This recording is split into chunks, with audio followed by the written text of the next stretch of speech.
ورجاي، ذخري وذخيرتي في آخرتي ودنياي. الإمام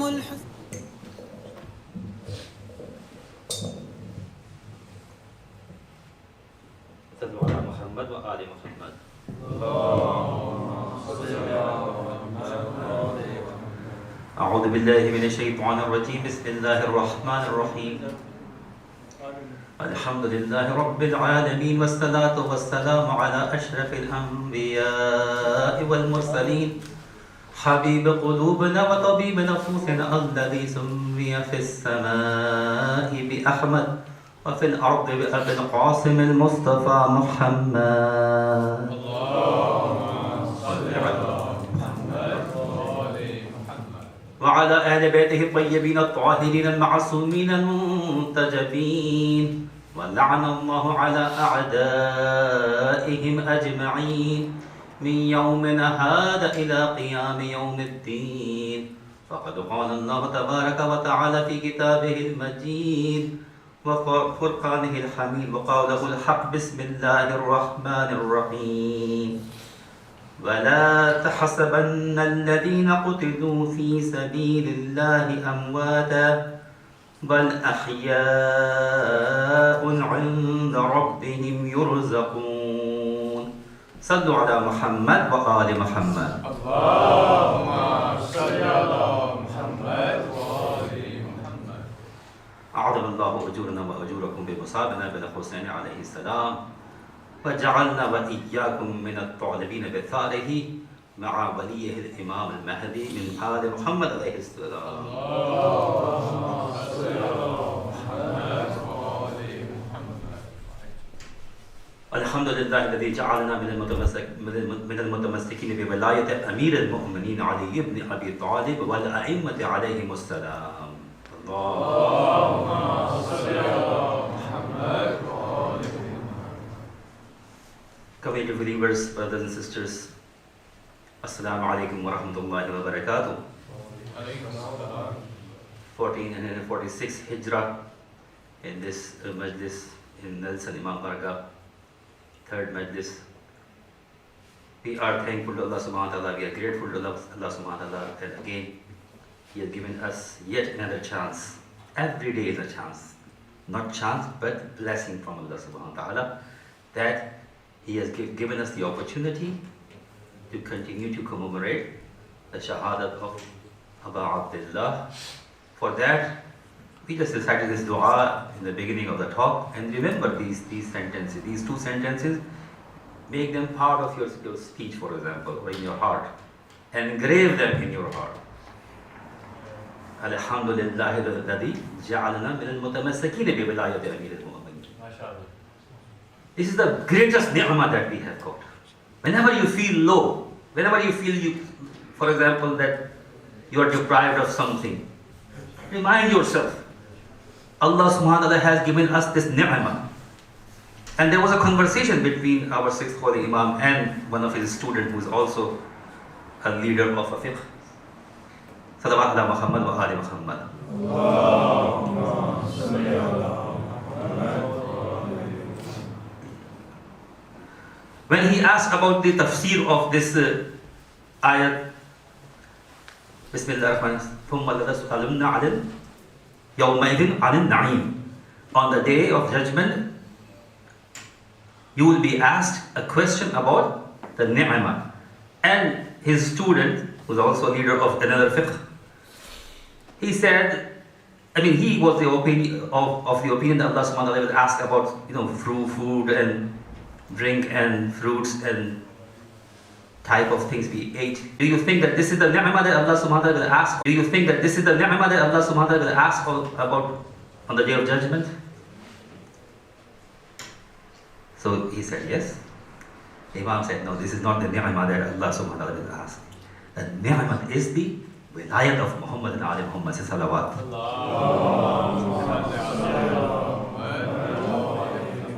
So we are thankful to Allah subhanahu wa ta'ala, we are grateful to Allah subhanahu wa ta'ala that He has chosen us from among those who cling to the wilaya of Amir al-Mu'mineen Ali ibn Abi Talib alayhi salatu wasalam and his progeny and his imams from his progeny. And may Allah subhanahu wa ta'ala increase our reward and your reward for the commemoration of the musibah of Imam Hussain alayhi salam, and he include us among those who will avenge the blood of Imam Hussain alayhi salam. With whom? With his wali al-Imam al-Mahdi min Ali Muhammad alayhi salam. Say salawat.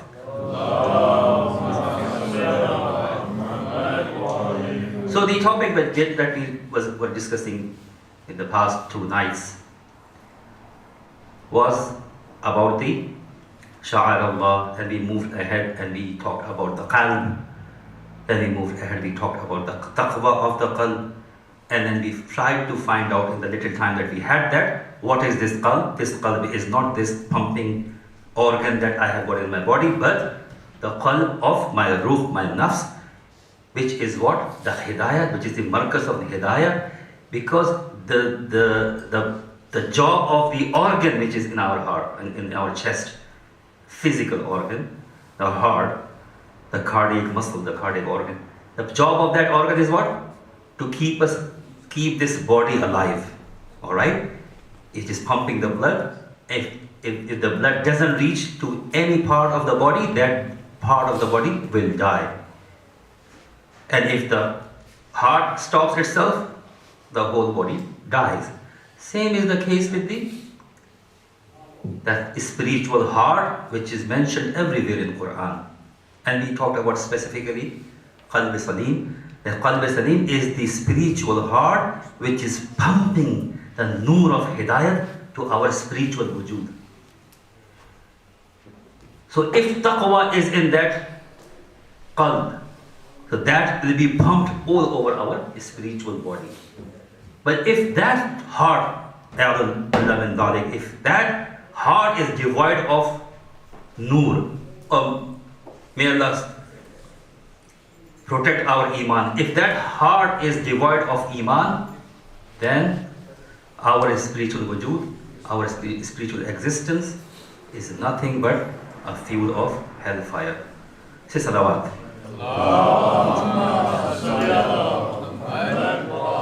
The ayah that I recited in the beginning, and this is the chapter number 3, Surah Imran, and the verse number 169. It's a very famous verse about Shuhada,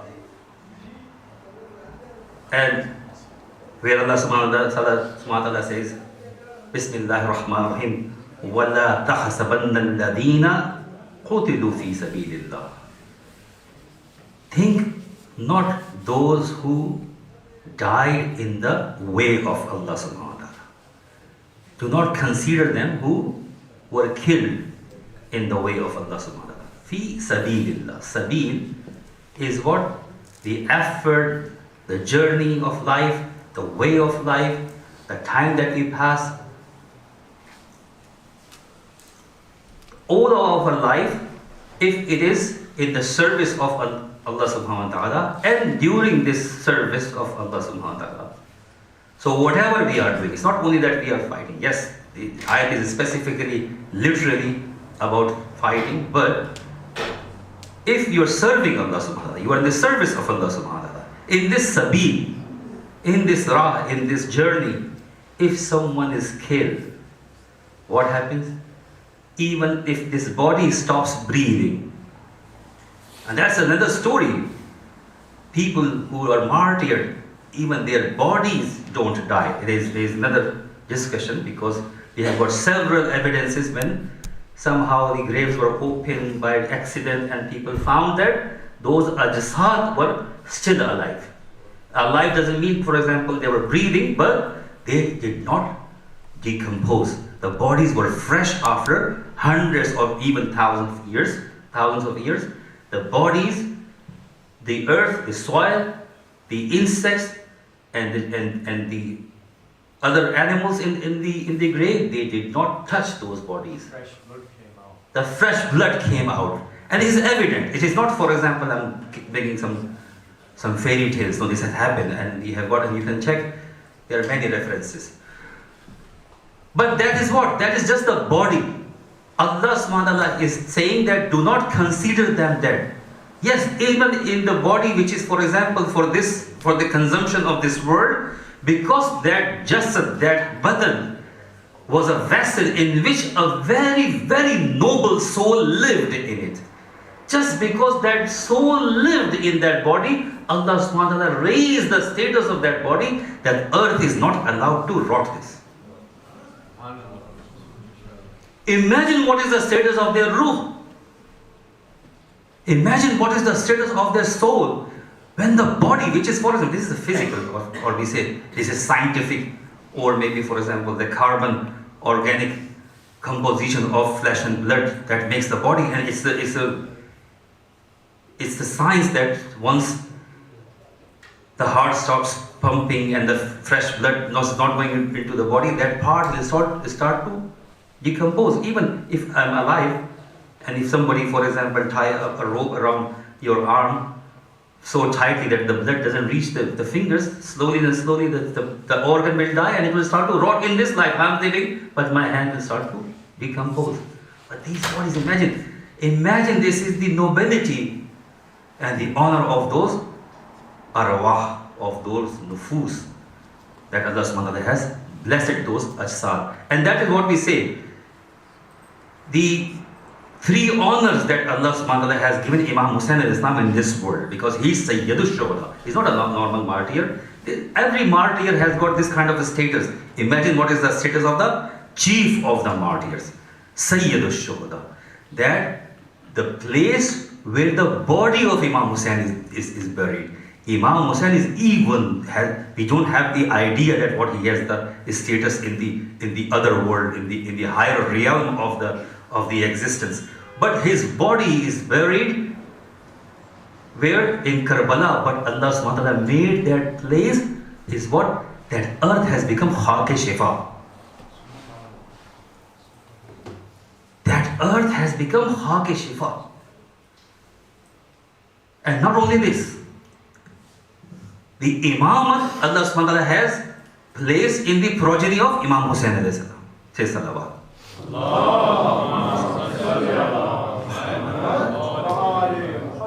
In this world, Allah subhanahu wa ta'ala has given Imam Hussain alayhi salam one gift is what? The earth has become Khak-e-Shifa. Eating the earth is haram, except Khak-e-Shifa. It's different because it is not as other earth. Well, that is another quantity and something. For example, there are 50 masail as well. But again, Khak-e-Shifa, we know that if someone is blessed to have Khak-e-Shifa, the people take it in their graves and they put it on their kafan. Sometimes they put it in their mouth or something. You know that how much honor someone has got if someone gets it, a Khak-e-Shifa, which is next to impossible now because it is inaccessible. But again, so Allah subhanahu wa ta'ala has given one gift to Imam Hussain in this world. The second gift is Imamat is in his progeny. Yes, Bibi Zahra Salamu, her two sons became Imam. Imam Hassan al-Islam, Imam Hussain al-Islam. Rather, Imam Hassan al-Islam is the Imam of Imam Hussain al-Islam. When Imam Hassan and Imam Hussain both were alive, till 50th Hijrah, or from the martyrdom of Imam Ali al-Islam in 40th Hijrah to the martyrdom of the Imam Hassan in 50th Hijrah, in these 10 years, Imam Hassan al-Islam was Imam of whom? Imam Hussain himself as well. Yeah, Imam is Imam from the childhood, but there is a system of office of the Imamah. So Imam Hassan was the Imam. When he was martyred, Imam Hussain al-Islam assumed the office of Imamah. Yes, they are Imam. Prophet said, Hassan wa Hussain, Imaman qada aw qama. Hassan and Hussain are Imams, whether they are sitting down or they are standing. And that means what? Whether they make peace treaty or they fight, they still are Imams. Say salawat ala Muhammad alayhi. Now quickly, the ayat says what? Do not consider those who are killed, who are slain in the way of Allah as dead. Bal ahya. but they are alive. And not only alive, عِنْدَ رَبِّهِمْ يُرْزَقُونَ. They get their rizq from Allah subhanahu wa ta'ala. Now what is this rizq? We discussed a little bit of this rizq in the last night, that we have got rizq to sustain these bodies, that we eat food, fruits, drinks, all those tasty things Allah subhanahu wa ta'ala has blessed us with. But that is what? For the existence of this body. But the body that is a higher existence, or the higher realm, is our soul. And the soul needs some food as well. But the food of the soul is different. Like we gave an example of saying of Imam Ali that feeding or eating the food is the strength of the body. But feeding the food is the strength of the souls. So there are some actions in which we get the strength in the soul. That rizq comes from many things. For example, you pray salat, you will be in khushu and khudu with Allah subhanahu wa ta'ala. That is the rizq. Allah subhanahu wa ta'ala says in the Quran, Bismillah ar-Rahman ar-Rahim, Wasta'inu bis-sabri wa salat. Seek assistance from sabr and salat. Whenever you feel low or tired or overwhelmed, even if it's not the time of salat, in addition to the wajib salat or fard salat, to pray 2 rakat salat. Ya Allah, I am just praying this 2 rakat salat because you have said in Quran, take assistance from salat. So I am praying this salat for taking assistance. And inshallah you will see, you will feel the strength in your heart. And most commonly, this salat which is said about take the assistance it could be any salat, but this is more appropriate for the salatul layl. When you feel overwhelmed, when you feel you are facing challenges and things are not in your control, they are slipping out of your hand, either it's a problem of your rizq, job, children, family, anything, and you want to seek help from salat. So salatul layl is that powerhouse. Yes, Allah subhanahu wa ta'ala is merciful. He has not made that salat wajib on us, but this is wajib on Prophet and Imams. So imagine prophets and Imams, they are very busy people. They're not like free like us, they're always busy. But how come Allah subhanahu wa ta'ala is making them, like for example, praying another 11 rakat salat every night?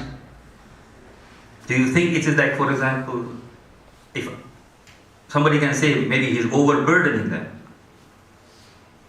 Maybe I do not do any disrespectful thing, but just for the argument's sake, is it overburdening them? They're already busy. They're already helping people. But this salat is wajib on them. Extra 11 rakat. Why? Because they need more energy to serve Allah subhanahu wa ta'ala. And because they need more energy, Allah subhanahu wa ta'ala has made that salat wajib on them. And that is what, it could be one of the reasons, that Imam Hussain al-Islam, when he was saying farewell to Bibi Zainab Salamullah alayha, in his wasiya, he said, Ya ukhti, la tansini fi salat al-layl. Oh my sister, do not forget me in your salatul layl. What do we, imagine, sometimes it is mind-boggling that in salatul layl, when you remember your relatives who are alive or who have passed away, what do you say?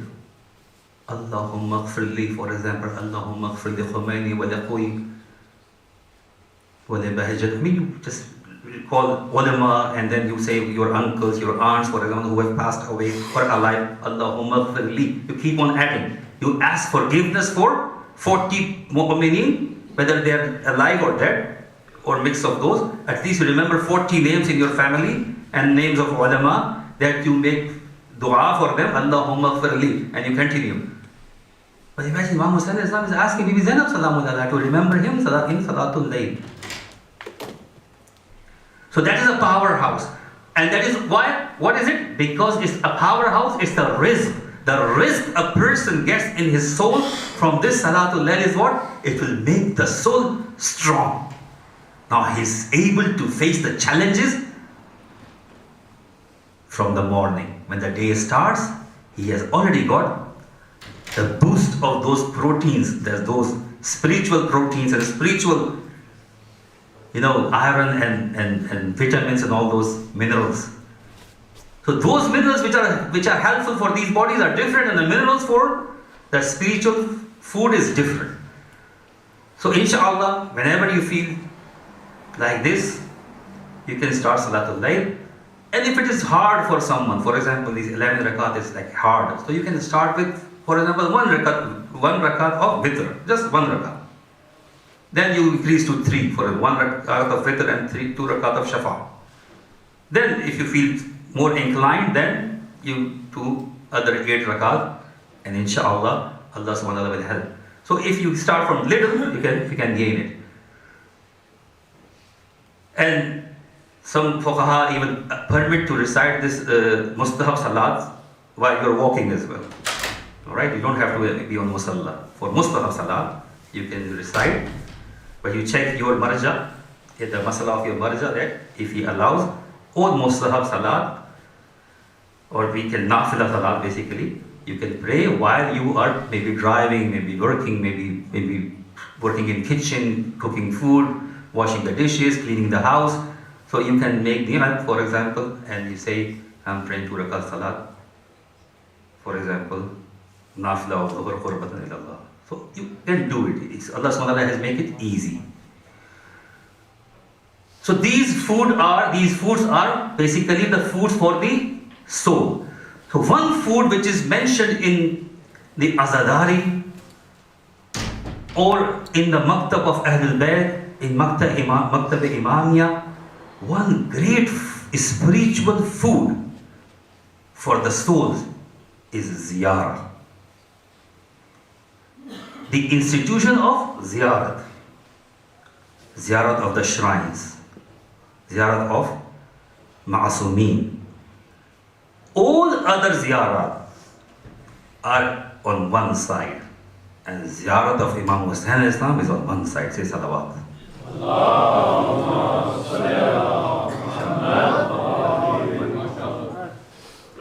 This is another powerhouse. This is another source of energy which is keeping us alive under all persecution of centuries after centuries. A school of Ahlul Bayt was banned in many centuries. People were hiding their faith. If you express it, you can't get a job. You can't get work. You can't do business. Maybe you are banished. Maybe if you are preaching this, you are imprisoned. And if you are a threat to the government, you are killed. Just because of expressing your faith. Now it's easy. We should be thankful to Allah subhanahu wa ta'ala that we openly can declare that we are the followers of Ahlul Bayt. This was not easy in the past generations. And it's not, I'm not talking about for several hundred years old, even in the times of Mughal Empire. Sometimes we see, we have a very good history of like Muslims ruling India. Look at those Muslims, what they were doing to the Maktab-e Ahl-e-Bayt, to the followers of Muhammad wa Ali Muhammad. They persecuted them. They persecuted them. And if you don't know this, I don't have the time. Ayatollah Qadi Nurullah Shustari, who is buried in Agra, read his story. Shaheed Salih, the third great martyr of Maktab-e Ahl-e-Bayt in ulama. He's buried in Agra. What was the reason he was killed? By whom? By a Mughal king. For what? Because he wrote a book. He was Shia and he wrote a book, Ahqaqul Haq. And it was found out and they killed him. He was Qadhiul Qudaa. He was the Chief Justice of India. So this was the level of the persecution, which is not very old. So we should be thankful to Allah subhanahu wa ta'ala that alhamdulillah we have got the opportunity that we can declare our faith, we can practice our faith, and we should take the advantage of this moment, brothers and sisters. We do not know how long this will exist, how long it will go on. Maybe we will have this freedom tomorrow or not, we are not sure. So seize the opportunity, how much opportunity we have got, that we can teach and we can transfer the knowledge and the love of Muhammad wa Ali Muhammad to our next generation. Sallu ala Muhammad wa Ali Muhammad. So quickly, ziyarat. Ziyarat means meeting. There is another misconception about ziyarah. We also use this word. When we look at something, the sight is called ziyarah. No, seeing something is not ziyarah. Ziyarah means visit. So sometimes we say, okay, we meet some moment after some time, we say, MashaAllah, after a long time I have got a ziyarah of yourself. Yes, we are thinking about seeing him. Basically, the actual meaning is meeting him, visiting him. So when we visit an imam, when they are alive or they are martyred, visiting them is called ziyarah. Alright, ziyarah doesn't mean that when the imams were martyred and after that you go to their qabr, it's called ziyarah. When the imams were alive, I mean, like for example, talking and breathing and walking on earth, so when people would meet them, it's called ziyarah. I'm going for the ziyarah of 8th Holy Imam. He's alive, mashallah. And he was alive and he basically, 8th Holy Imam started the system of ziyarah. He said, okay, whoever comes to me, whoever comes to meet me for once, I will meet him thrice. In his qabr, in his mizan, in the day of judgment. So I will meet him thrice if he comes to meet me once. So when Yabna Rasulullah, when you pass away, you pass away or we are alive, no, he in his own life, he started the institution of ziyarah. So ziyarat is meeting imam. And obviously meeting prophet, meeting these holy personalities. But when we meet the imams or the prophet, what do we say? How do we talk to them? We cannot talk, for example, any language to them. There's a certain language do we need to talk to them. So for example, I ask myself and I ask yourself, inshallah, may Allah subhanahu wa ta'ala give us tawfiq that we would meet Imam of our time, Mahdi Anjallahu Ta'ala Sharif.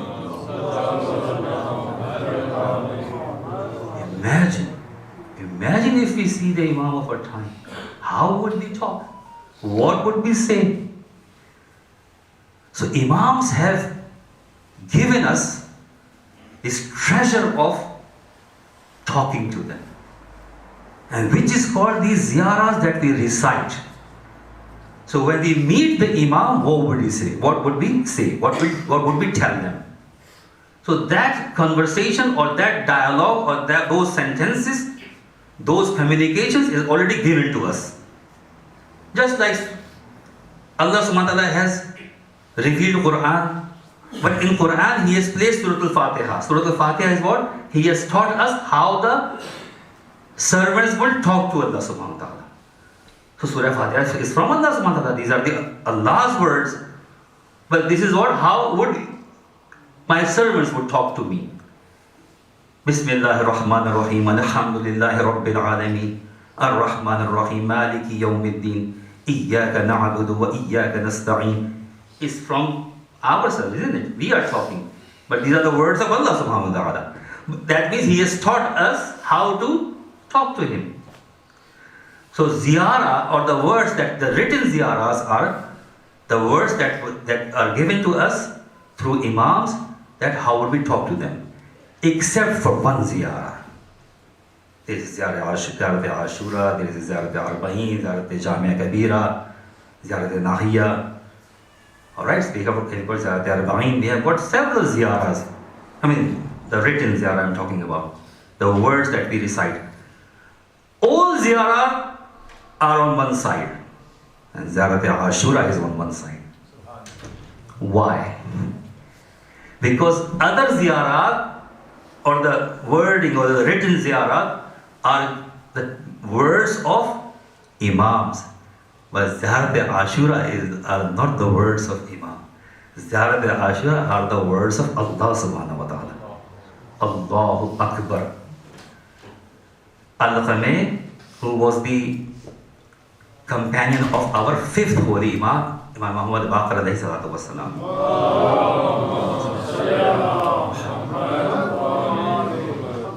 Once he asked Imam Baqir alayhi salam, Yabna Rasulullah, when we talk to Imam Hussain alayhi salam, when we say salam to Imam Hussain alayhi salam, how should we talk to him? How should we say salam to him?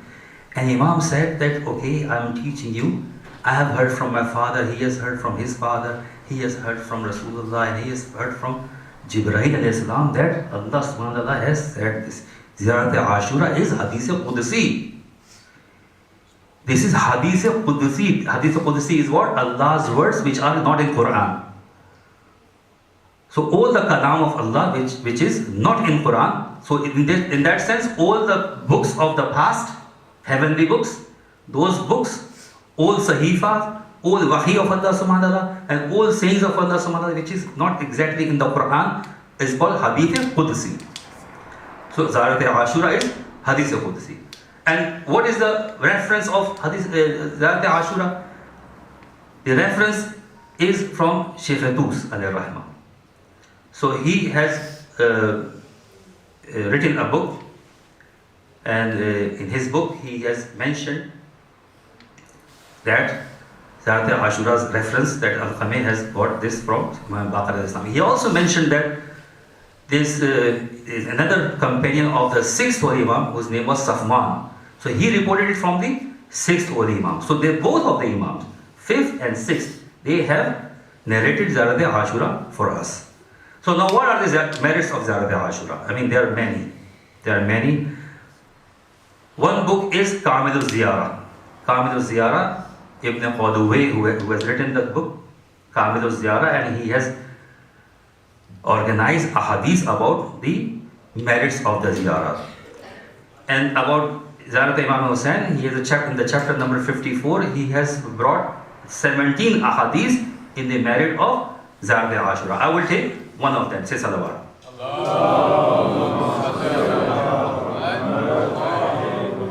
So in the chapter number 54 and the hadith number is 17, where he says that from Imam Raza alayhi salam. And the chapter itself, you see, the chapter is called Thawab min Dar al-Husayn ibn Ali alayhi salam arifan bihaqqi. Now here, we think that, okay, whoever goes to ziyarah, mashallah, he is blessed. Yes, everybody is blessed, but there is a condition. And the condition is written in the bab of the ziyarah. Even the chapter, the name of the chapter is Man Zar al-Husayn ibn Ali alayhi salam arifan bihaqqi. If someone does the ziyarah for Imam Hussain alayhi salam, knowing his right. So the condition is the knowing or the knowledge of the right of Imam Hussain alayhi salam. So first of all, before I go into the detail of the ziyarah, that what is the right of Imam Hussain alayhi salam. So before performing the ziyarah, we need to understand what is the right of Imam Hussain alayhi salam. Only then we will get the actual benefit of the ziyarah, whether it's a ziyarat Ashura or ziyarat Arba'in or any other ziyarah that you do, or any other day. But the thing is what? First of all, we need to see what is his right. So one of the right is what? One of the right, Prophet said, when the ayah said, Bismillah ar-Rahman qul la asalakum alayhi ajran illa al-mawaddata fil qurba. Mawaddat. Mawaddat for Ahlul Bayt. So mawaddat for Imam Hussain alayhi salam. Mawaddat means showing love. Showing your affection towards Imam Hussain alayhi salam. You love Imam Hussain alayhi salam. You love those who love Imam Hussain alayhi salam. You hate those who hate Imam alayhi salam. So this mawaddat is showing of love and affection is what? Is one of his right. Because from the command of Allah subhanahu wa ta'ala, he said there is no ajr risalat. This Nabi doesn't ask you any compensation. He doesn't ask for any payment for this risala except the ajr risalat, which is what? Mawaddata fil qurba. So this is one thing. So one way of showing the qurba or mawadda is what? That we recite salawat ala Muhammad wa alihi. Say salawat.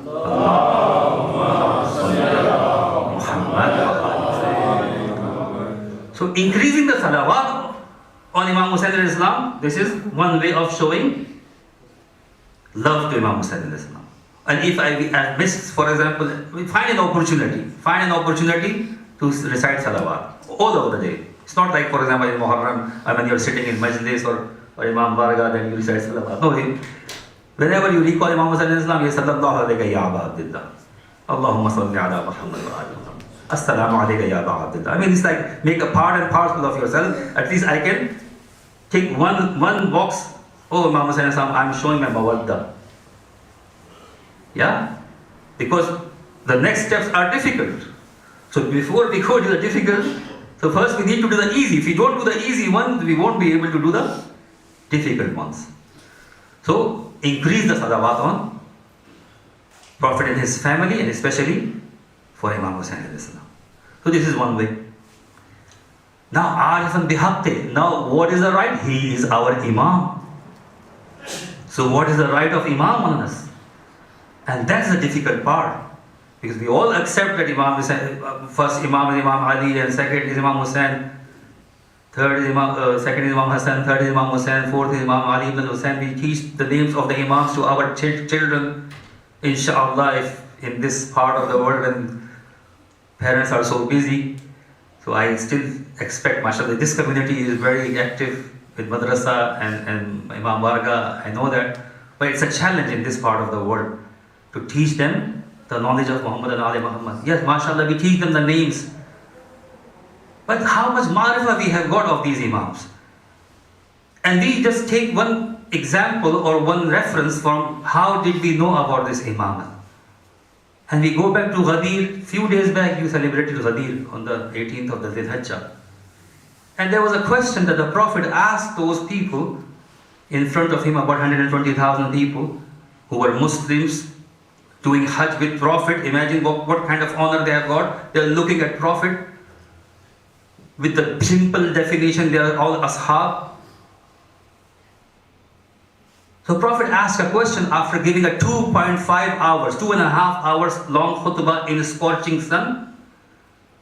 And Prophet asked a question. And the question was, Alastu awla bikum min anfusikum? Oh, this is a very, very important question. Unless we don't understand this question, we will not know the next part, which we are more familiar with from worldly point of view, but the depth we are not much aware, unfortunately. Alastu awla bikum min anfusikum? Do I possess more right over yourselves than your own selves? Awla.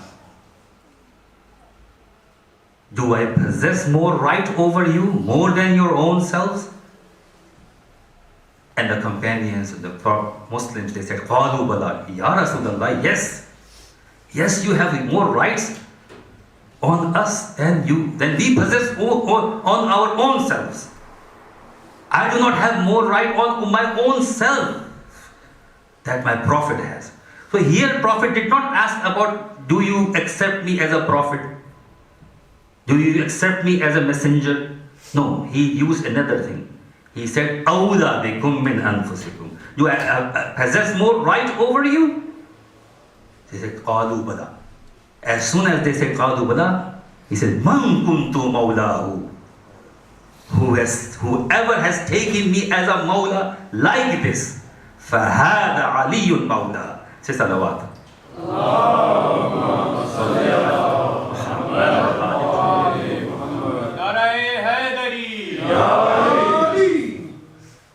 Do we understand a little bit from this word Mawla now? Because first the Prophet announced or asked or get the confirmation about his own wilayat. Do you accept me as this Mawla? If you accept me, that Mawla, now, fa means without any distance. Fa hada, no other Ali. There could be hundreds of Ali or thousands of Ali in the gathering. No other Ali. This Ali. So people make a picture like, for example, that Prophet is raising the hand of Imam Ali. No, Prophet took Imam Ali. And his underarms were showing. Imagine. He showed Imam Ali, not on one side, this side. It's about 120,000 people. He was showing, فَهَذَا عَلِيٌّ مَوْلَى فَهَذَا عَلِيٌّ مَوْلَى. This Ali is your Mawla. But is this Mawla for like Nara? For Nara Haidari, mashallah. Nara Haidari? MashaAllah. Yes, this is one level. But the question is not that. Do I give more right to my Mawla over my wealth, over my life, over my family, over my property, over my everything? Do I give my Mawla more right, more than my own self? Before asking anyone else, I will ask myself. That is Mawla. That is Arifan bihaqqihi. That Mawla is Imam Ali. The same Mawla is Imam Hassan al-Islam. The same Mawla is Imam Hussain al-Islam. Arifan bihaqqihi. I know that Mawla. Hussain, you are my Mawla. I am ready for you. Everything I have is for you. Not that I go for ziyarah, that I want everything from Imam Hussain al-Islam. No, he is not the matter of taking from him. It's a matter of giving to him. It's opposite, isn't it? Imam Hussain is Qarib ibn Qarib. He will not make you leave without anything you get from him. So inshallah, Mawla is Arifan bihaqqihi. He is Mawla. So I am ready to give him anything he wants. And he says, Hal min nasir yansurana? Who is there to support us? Is there any supporter who would support us in our cause? Yeah, Imam Hussain, you have been martyred. You are in the grave. How can I serve you? No problem. Imam Hussain is Mawla. Imam Sajjad is Mawla. Anyone who is living in the time of Imam Sajjad is his Mawla. Anybody living in the 5th Holy Imam's time, Imam Baqir al-Islam is his Mawla. And so on and so forth. Now, Imam Mahdi Ajjallahu Ta'ala Sharif is our Mawla. Say salawat.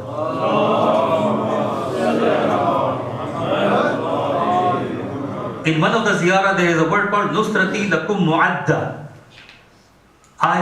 My help is ready for you, my Imam. Imagine, we call Imam for, we say, Ya Ali Madad. MashaAllah, very good. But this is one level.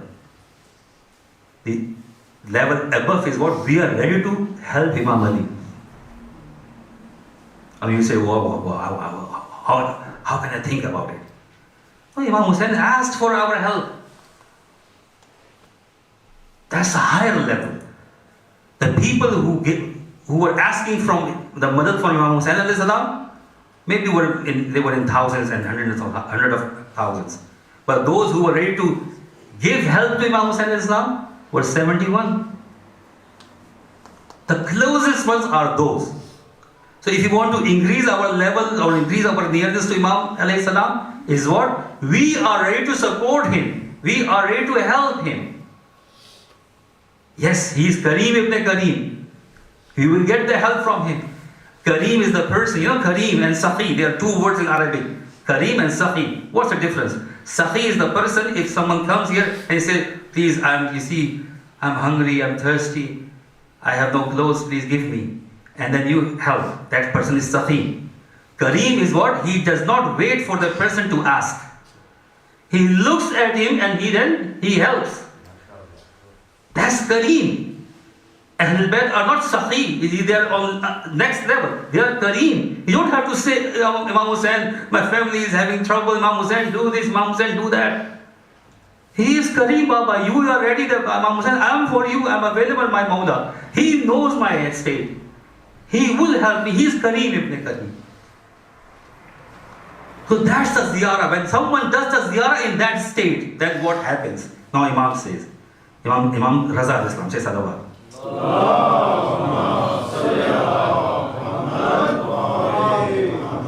Manzar al-Hussain Arifan bihaqqihi, again Imam said, Imam Raza al-Islam, Kana min muhaddathi Allah fawqa arshih. It is like that he is being talked, he is being conversing with Allah subhanahu wa ta'ala on his arsh.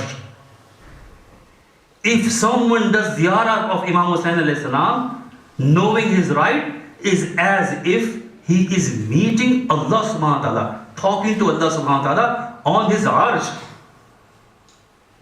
Can you imagine a status higher than that? So that is that's a person's status. And then in the Sawabul A'mal, there are 51 ahadith that if someone goes for the ziyarah, for every step he takes, 1,000 sins are removed, 1,000 good deeds are added. Somewhere it is written 20 Hajj, 20 Umrah, somewhere 100 Hajj, 100 Umrah, 1,000 Hajj, 1,000 Umrah, 2,000 Hajj. So what is it? Why the difference in the level of the sawab? It's not the sawab that is, for example, restricted by Allah subhanahu wa ta'ala or the Imam. It's basically the state of the Zahir. How much knowledge I have got, how much ma'rifat of Imam Hussain Islam I have got, in which state I am doing the ziyarah of Imam Hussain Islam. So that is the level of the reward I will be getting. Sallu ala Muhammad wa alihi wa sallam.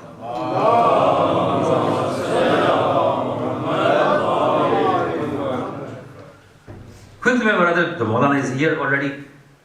Quickly, one short story about the merit of the ziyarah, and I will go to the Messiah.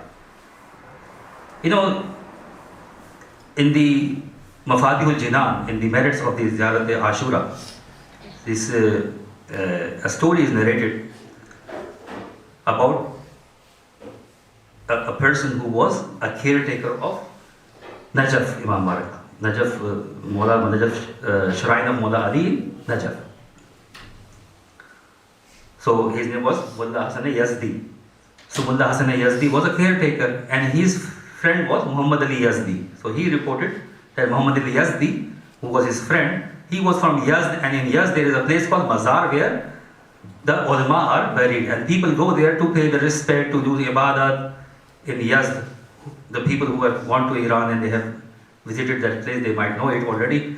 So that place, Muhammad Ali Yazdi, we used to go over there. So Muhammad Ali Yazdi had another friend who was not that pious, for example. He was Ghassari. Ghassari is basically the people who collect taxes. And this shows that at that time, it was obviously unjust taxes that he was collecting from the people. So when that person, the Ghassari, he passed away. And then Muhammad Ali Yazdi, after a month or so, he saw his neighbor in his dream. And he was looking very smart, very handsome, very happy. And he said, Muhammad Ali Yazdi, MashaAllah, what has made you got this much of blessing? I don't know anything that you did anything to get this merit in the hereafter. The type of job you were doing there, you were hurting people, for example, you were taking undue taxes. He said, you are right. For the past 1 month, I was in a big chastisement. But yesterday, this chastisement was over. It was lifted. He said, what happened yesterday? He said, because last night a mu'mina was buried in our graveyard and Imam Hussain al-Islam visited thrice to her. And she was the wife of Ashraf Haddad. No, the Muhammad Ali Yazdi woke up and he said, what? He didn't know who was Ashraf Haddad. Ashraf Haddad means the blacksmith. Ashraf, who was a blacksmith. He didn't know it. He went to the market and he was finding out who is Ashraf Haddad. And he found out Ashraf Haddad, and some people told him this is his house, and he went there and knocked the door. Ashraf Haddad came out and he said, after salam, that did you have a wife? He said, yes, my wife passed away last night. I buried her in Mazar. And he said, did your wife do ziyarah of Imam Hussain? He said, no. Was she doing something? I mean, she didn't go to Karbala. He said, no, she never went to Karbala. He said, was she doing something special every day or something like this? He said she was reciting Zaharat Ashura every night. She was reciting Zaharat Ashura, not even going to ziyarah. She was reciting Zaharat Ashura every night. And Imam Hussain Islam, Kareem ibn Kareem. Ziyarat is not means visiting. That is what, because when we cannot go to Karbala, we do ziyarah from far. We try to meet Imam from far. So Imam came to her grave 3 times, And when he came for the third time, he asked Allah subhanahu wa ta'ala to lift the adab of all of the graveyard in the honor of that lady. Say salawat.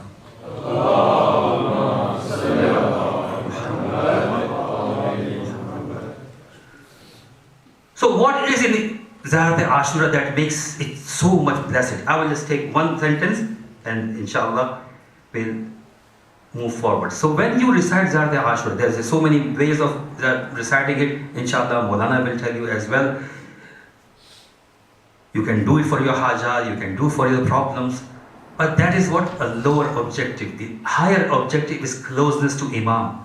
To get ready, to get yourself ready for the nusrat of Imam. So what do we talk in Zarat Ashura? So we say, among other words, we do salam on Imam Hussain Islam, we do tawalla to Imam Hussain Islam, we do tabarra on his enemies, we make dua, we acknowledge his rank with Allah subhanahu wa ta'ala, we say Bismillah Rahman Rahim, fa'asallallahu alladhi akrama maqamak wa akramani bik. So I beseech Allah who has honored your position and honored me because of you. I am standing on the grave of Baba Abdullah, or maybe on the rooftop. We don't have rooftops here. So if you go under the sky, it is recommended. You go under the sky and bareheaded, and then you say salam to Baba Abdullah, and you say salam like this. And you continue, there are some sentences like this. Ayn yarzuqni talaba farik. May Allah subhanahu wa ta'ala give me the risk of what? May give me the risk so that I have the chance to avenge your blood. With whom? Ma'a Imam Mansur min Ahl Bayt Muhammad. So I avenge your blood, I avenge your qatl. With whom? Or among whom? In whose leadership? Min Ma'a Imam Mansur. Imam Mansur is Imam Mahdi Ta'ala Sharif.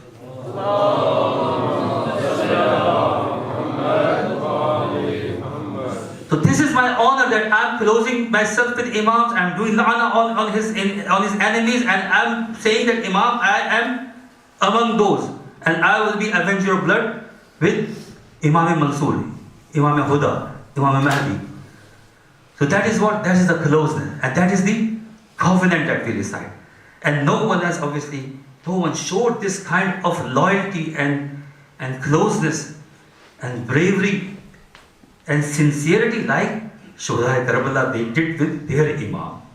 And we get lessons from their life. So I will be discussing two of companions of the Imam, alayhi salam, and we can see at least if we want to mimic someone, we can mimic the Shuhada Karbala. Sometimes we say, okay, we cannot, these are the life of the Prophet, the life of the Imams is Uswa Hasana, okay, they are ma'asumeen. They are too big they are big. Allah subhanahu wa ta'ala sent them to follow so that we can follow them. But for example, someone can say they are ma'asumeen. But at least we can see non-ma'asumeen. We can see Shuhada Karbala. Like if you see Abu Thumama in the middle of the fight, when they were fighting, they said, Ya Ibn Rasulullah, it's a time of Dhuhr, can we pray Salatul Dhuhr behind you? Imagine their awareness that in the middle of the fight, Abu Thumama is saying this.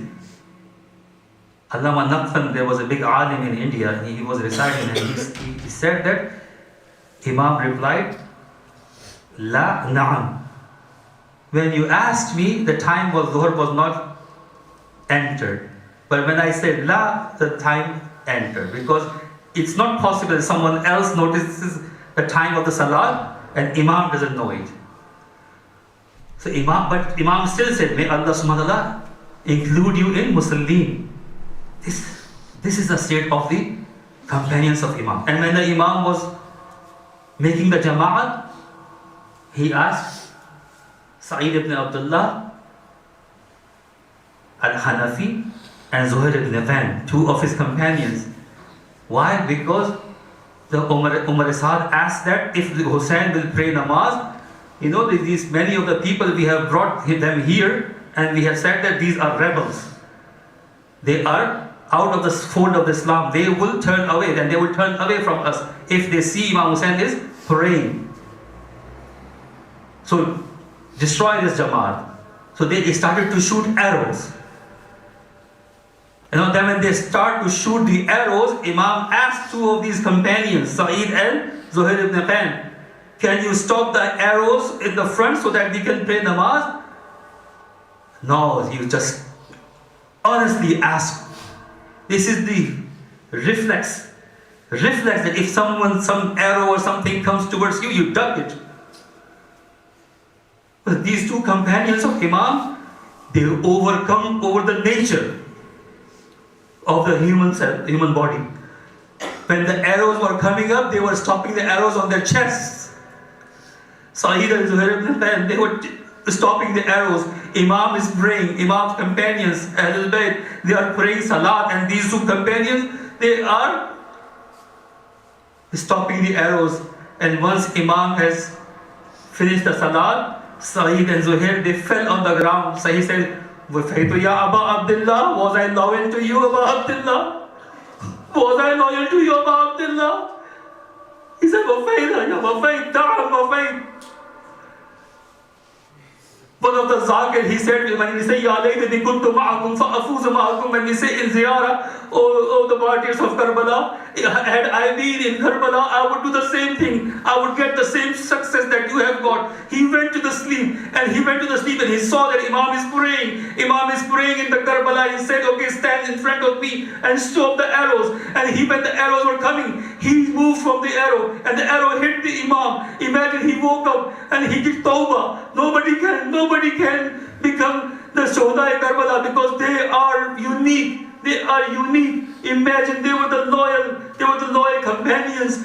Zuhair ibn Qan, Muslim ibn Osaja, John Habashi, all these were so much beloved companions. Imagine when John, he was asking for the permission from Imam. He said, "You are not giving me the permission because my body smells. For example, my tone of my skin is dark." And what happened when he was martyred? He is the only martyr. He is the only martyr other than the Ahlul Bayt. The Imam put his cheek on his cheek. Imagine, and he said, "Oh Allah, please turn his skin into the bright skin, in light emanating skin." When the Bani Asad, when they came to bury the bodies of, they were mistaken because so much fragrance, so much light was emitting from the body of John. This is the state of this Shuhada Karbala. Allah Ta'ala tulaha qawmat ta'alimin wa sayalamu alladhina zalamu ayyamun qalbin yanqalibun. Inna lillahi wa inna ilayhi raji'un. Sallu ala Muhammad wa ali Muhammad.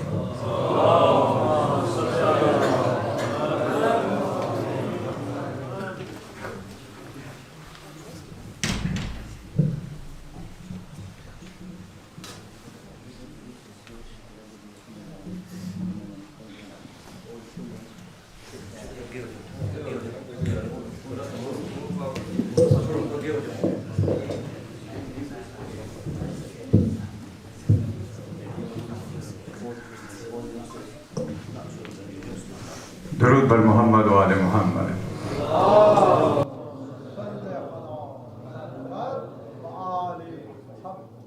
بار دیگر درود بر محمد و آل محمد.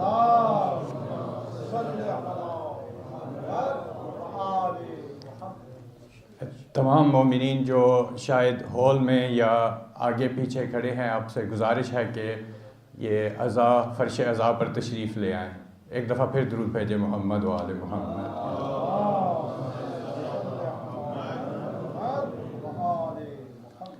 میں پچھلے 3 دنوں سے گزارش کر رہا تھا آپ سے کہ تھوڑا سا جلدی آ جایا کریں. میں نے آج سوچا ہے کہ آج آخری بار کر کے پھر آئندہ یہ گزارش نہیں کروں گا. مولا امیر المومنین علیہ السلام جو ہیں وہ نہج البلاغہ میں ایک جگہ پر فرماتے ہیں کہ اگر تم ہمارے شیعہ بننا چاہتے ہو تو پھر تیار ہو جاؤ سختیوں کے لیے، مالی اور ہر قسم کی مشکلات کے لیے تیار ہو جاؤ. تو یہ جو ہماری، میں نہیں کہتا، میں بہت دفعہ کہہ چکا ہوں کہ میں خدا کی قسم میں اس سٹیج پر کھڑا ہوں، یہ منبر رسول ہے، کہ میں واقعاً اپنے آپ کو بہت کم سمجھتا ہوں. میں جانتا ہوں آپ سب مجھ سے اچھے ہیں، لیکن میں صرف گزارش یہ ہے کہ تھوڑی سی کوشش جو ہے نا وہ ایکسٹرا کر لیں. یہ 10 دن آپ کو پتہ ہوتا ہے کہ یہ 10 دن آ رہے ہیں, ہم مولا امام حسین علیہ السلام کے ماننے والے ہیں, تو کیوں نہ اس 10 دنوں کے لیے تھوڑی سی ایکسٹرا جو ہے وہ ایفرٹ کر لیں, کیونکہ آپ نہیں جانتے, ابھی جیسے قبلہ بتا رہے تھے, ہم نہیں جانتے کہ آپ کا یہ 10 منٹ کا یہاں علی آ جانا آپ کا کتنا مقام اس جہان میں بڑھا دے گا مولا امام حسین کی وجہ سے. تو ایک دفعہ پھر درود بھیجے محمد وعلى محمد. میں قبلہ سے تو پہلے ہی معذرت کر چکا ہوں. میں جو آپ سے کہتا ہوں کہ تھوڑا جلدی آ جائے کریں, اس کی ایک وجہ یہ بھی ہے کہ اب ظاہر ہے اسکالر سے سنتے ہیں, لیکن ایک میرے یہاں کھڑے ہونے کے 2 وجہ ہوتی ہیں. ایک تو میں نے ظاہر اناؤنسمنٹس کرنی ہوتی ہیں, ایک میں اپنی کمیونٹی کے درمیان اور اس آرگنائزیشن کے درمیان ایک کنیکشن ہوں. میں نے کچھ آپ سے as a family, as a امام آرگنائزیشن فیملی, ایز اے میری کمیونٹی, میں نے کچھ آپ سے گزارشات کرنی ہوتی ہیں, کچھ اپنی اگر اپنی زبان میں کہیں تو اپنے کچھ دکھڑے بتانے ہوتے ہیں کہ یہاں پر کیا ہو رہا ہے آپ کی. میں نے عرض کیا تھا پہلے بھی کہ یقین کریں کہ واقعاً میں بار بار کہتا ہوں کہ جیسی یہ یہاں ہماری کمیونٹی ہے ایسی میں نے کہیں نہیں دیکھی. میں نے عرض کیا تھا کہ ہم نے جتنی مہنگی یہ بلڈنگ لی تھی اور کتنی جلدی تقریباً پے آف ہو چکی ہے, لیکن یہ جو مسائل ہیں, یہ جو چیزیں ہیں, یہ آن گوئنگ ہیں, یہ چلتی رہیں گی انشاءاللہ کمیونٹی کے ساتھ. تو میں کچھ گزارشات آپ کے ساتھ کرنا چاہتا ہوں. آپ اگر ایک دفعہ درود بھیجیں تاکہ میں کوشش کروں گا. میری 3 دن سے جو ہے وہ میں سوچ رہا تھا کہ آج بات کروں, لیکن جمع ہے, کوشش کروں گا واٹر ڈاؤن کر کے کچھ جلدی جلدی آپ کے سامنے بیان کروں. ایک دفعہ درود بھیجے محمد وعلى محمد. یہ ویسے بھی سنت پروردگار ہے, سنت پیغمبر ہے, یاد دہانی کرانا. اللہ پاک قرآن میں اپنے پیغمبر سے فرماتا ہے کہ ان کو یاد دہانی کراتے رہا کریں, نصیحت کرتے رہا کریں, یہ مومنین کے لیے فائدہ مند ہوتی ہے. میرے لیے بذات خود میرے لیے فائدہ مند ہوتی ہے. میں جب آپ کو بتانے کے لیے, اپنے بچوں کو بتانے کے لیے کچھ بات جو ہے وہ یاد کرتا ہوں, وہ مجھے بھی فائدہ دیتی ہے. تو یہ بھی ایک ضروری چیز ہوتی ہے. جو یہاں پر بیٹھے ہیں لوگ بہت کم ہوں گے, لیکن ہیں اگر میری عمر کے, وہ جانتے ہیں کہ یہ زندگی جو ہے اتنی جلدی گزر جاتی ہے. لائک آئی ایم نیرلی 53, اور اگر میں پیچھے دیکھوں تو خدا قسم ایک فلیش بیک ہے صرف. جو پچھلے 53 ایئرز ہیں وہ ایسے گزر گئے کہ اگر میں یاد کرنا چاہوں کہ میموریز کتنی ہیں میری, تو کچھ سیکنڈ میں پوری میری زندگی جو ہے وہ گزر سکتی ہے. اور یہ قرآن میں بھی ہے کہ اللہ پاک نے بہت جگہ پر بتایا ہے کہ یہ کتنی چھوٹی سی آپ کی زندگی ہے. جہاں جو ہے ایک جگہ میں لکھ کے لایا تھا آج ریفرنس دینے کے لیے کہ قرآن میں سورہ بقرہ میں آیت نمبر 254 میں اللہ تعالیٰ فرماتے ہیں کہ ایمان والو اللہ کی راہ میں خرچ کرو اس سے پہلے کہ وہ دن آ جائے کہ جس میں نہ خرید و فروخت ہوگی اور نہ اذن خدا کے علاوہ کوئی سفارش ہوگی. ایک دوسری جگہ پر سورہ یونس آیت نمبر 45 میں اللہ فرماتا ہے اور جس دن اللہ محشر میں انہیں اکٹھا کرے گا تو اس دنیا کی زندگی انہیں ایسے محسوس ہوگی گویا محض چند لمحات کے لیے آپس میں جان پہچان کے لیے ہم اکٹھے ہوئے تھے. اس وقت لوگوں کو پتہ چلے گا کہ انہوں نے کتنا سخت گھاٹے میں اپنا وقت گزارا ہے, سوائے ان کے جنہوں نے اللہ کی یاد میں, محمد و آل محمد کی یاد میں اپنا وقت گزارا ہے. میرا کہنے کا مقصد یہ ہے کہ یقین کیجئے کہ یہ زندگی بہت چھوٹی ہے اور اس کے جو جتنی بھی آسائشیں, پیسہ وغیرہ, میں یہ نہیں کہتا نہیں ہونا چاہیے, لیکن ہم اگر محمد و آل محمد کے فالوورز ہیں تو ان کی زندگی دیکھیں تو کیا انہوں نے کبھی پیسہ جمع کیا, کیا ان کی پرائیورٹی پیسہ تھا, کیا ان کی پرائیورٹی یہ تھا کہ میں زندگی آرام سے جو ہے وہ گزاروں؟ نہیں, ان کی زندگیاں ایسے ہی گزری تھی. آپ سب سے بڑی مثال لے لیں, سیدہ خدیجۃ الکبریٰ سلام اللہ علیہا, ایک بار ضرور بھیجیں سیدہ کی ذات پر. ان سے بڑی ملینئر کوئی نہیں تھی, لیکن چند ہی سالوں میں انہوں نے اپنی ساری دولت لٹا دی. تو یہ زندگی بہت چھوٹی ہے، اصل زندگی وہ ابدی زندگی ہے، اور یہاں پر جو ہم خرچ کریں گے وہ انشاءاللہ اس کا صلہ یہاں پر بھی ملے گا، اور وہاں تو اس کا کچھ اندازہ ہی نہیں کہ وہ ہمیں کتنا ملے گا۔ ایک دفعہ درود بھیجے محمد و آل محمد۔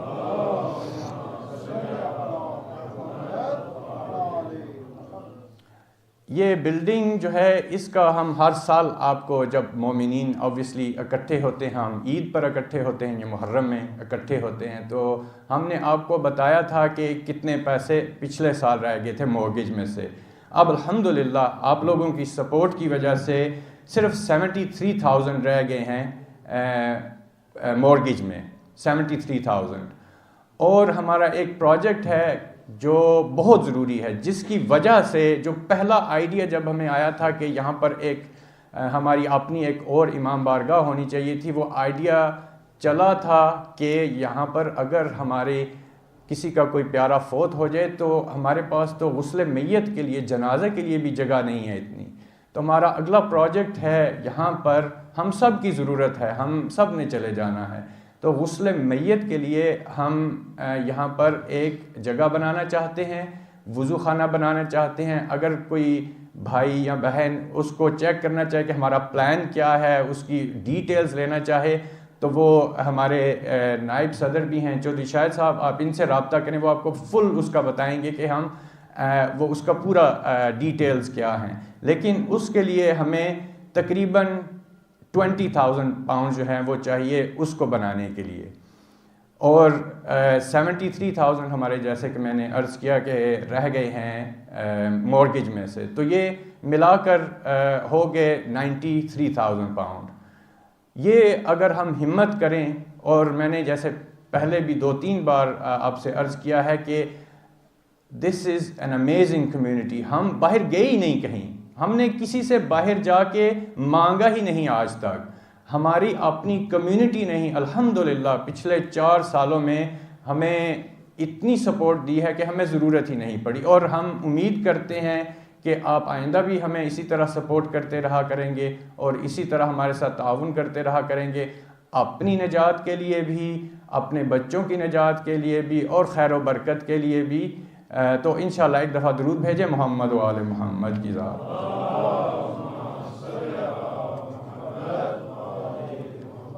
میں نے کل یا پرسوں تھوڑی سی گزارش کی تھی، اس کی وجہ سے ہمارے کچھ مومنین نے، بہنوں نے، بزرگوں نے، بھائیوں نے کچھ ڈونیشنز دی ہیں، میں چاہتا ہوں کہ میں ان کا اعلان ضرور کروں۔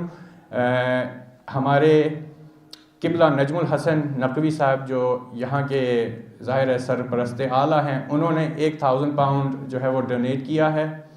سسٹر نجمہ فاطمہ نے 170 پاؤنڈ ڈونیٹ کیے ہیں۔ الفت حسین نے 100 پاؤنڈ کیے ہیں۔ حاجی عبد الرؤف صاحب نے 400 پاؤنڈ کیے ہیں۔ سید ہارون شاہ صاحب نے 1000 پاؤنڈ کیے ہیں۔ سید حسین شاہ صاحب نے 600 پاؤنڈ، اور حاجی چودھری نذیر احمد مرحوم کی فیملی نے 200 پاؤنڈ دیے ہیں۔ تو ان سب کی صحت و سلامتی کے لیے، ان کی رزق میں، ان کے جان و مال کی برکت کے لیے ایک دفعہ بلند تر صلوات بھیجیں محمد۔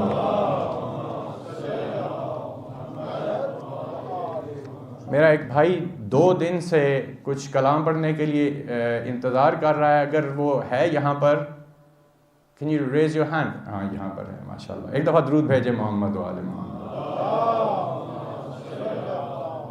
تو میں جو ہے گزارش کرتا ہوں کہ 2-4 منٹ میں جلدی سے بردر عادل عباس آئیں اور کلام پیش کریں۔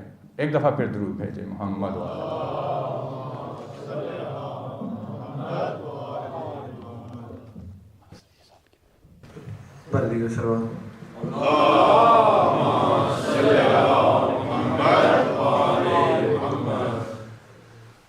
حسین ہوتا ہے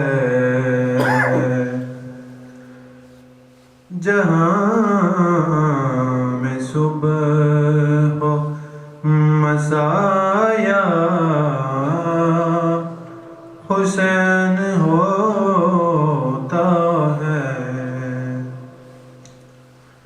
جہاں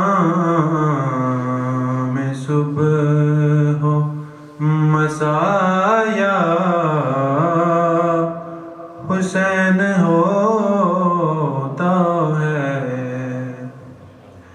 خدا کی طرح ہے ہر ایک جا حسین ہوتا ہے.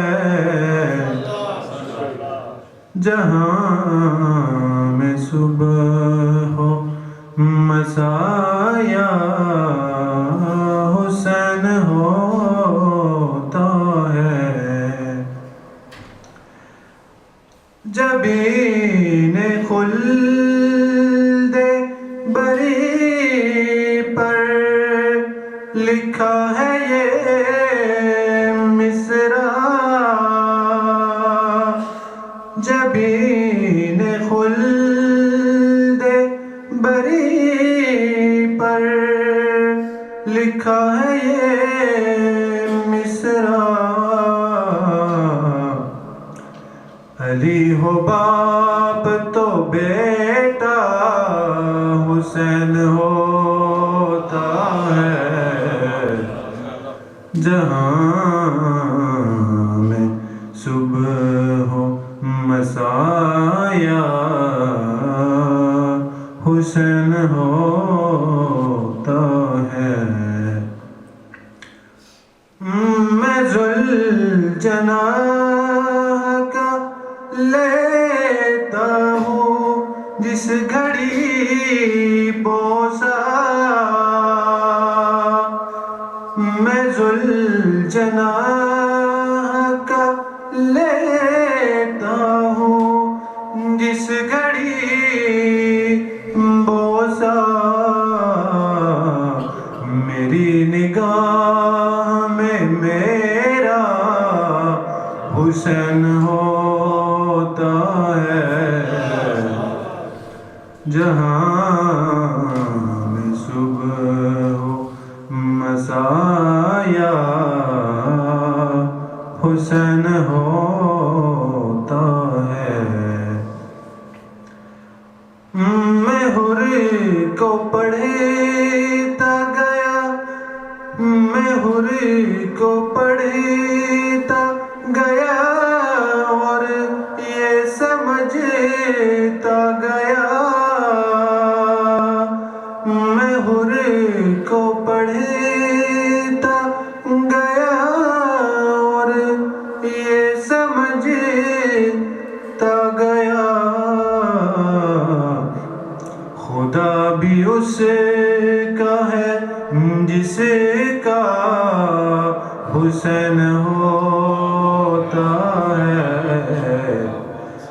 جہاں میں صبح ہو مساء یا حسین ہوتا ہے. ہزار سجدے کرے کوئی اپنی کوشش سے. ہزار سجدے کرے کوئی اپنی کوشش سے.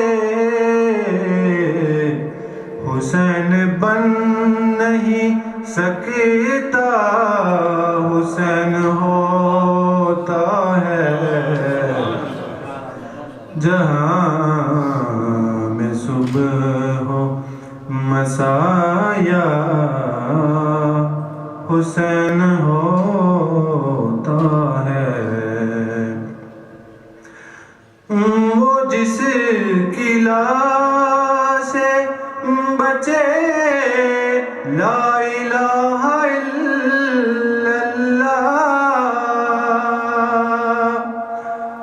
وہ جس کی لاش سے بچے لا الہ الا اللہ. میرے عقیدے میں ایسا حسین ہوتا ہے. جہاں میں صبح ہو مساء یا حسین ہوتا ہے.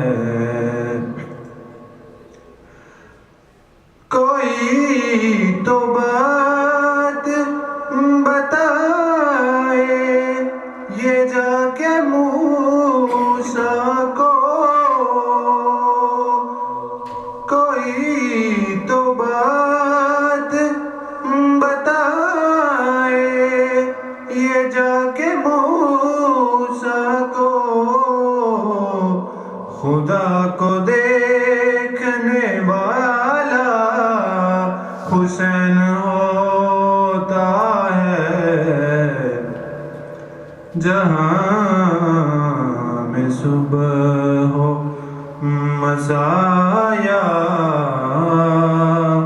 حسین ہوتا ہے. درود پر محمد علیہ.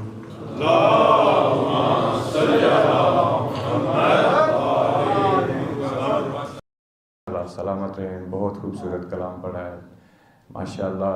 پچھلے سال سے امپروو کیا ہے. تو میں یہی کل پرسوں کہہ رہا تھا کہ اگر ہم اپنے نوجوانوں کو جو ہے وہ نہیں موقع دیں کہ ان کی حوصلہ افزائی نہیں کریں گے تو پھر اور کس کی کریں گے.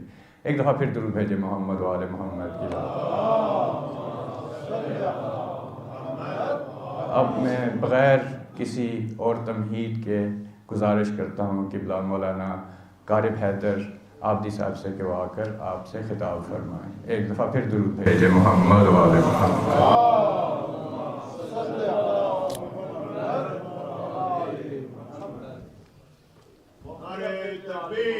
اللہ اکبر.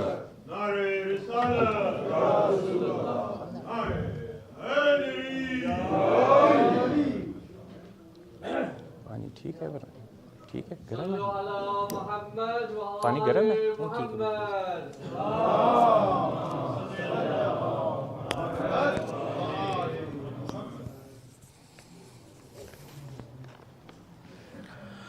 رحم اللہ من قرأ السورة المباركة الفاتحة.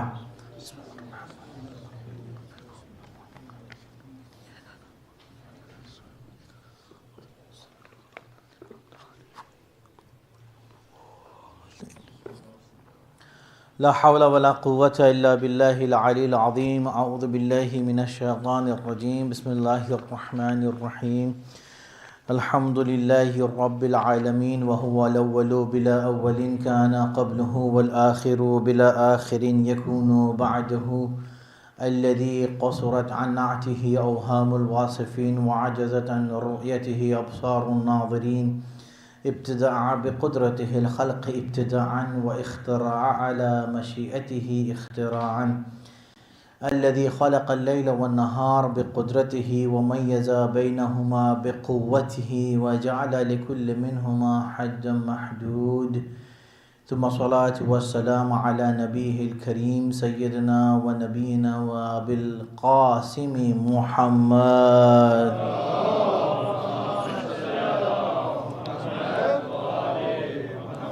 ثم الصلاة والسلام على سيد المطهر إمام المظفر شجاع الغضنفر أبي شبير وشبر أبي الحسن أمير المؤمنين علي ابن أبي طالب.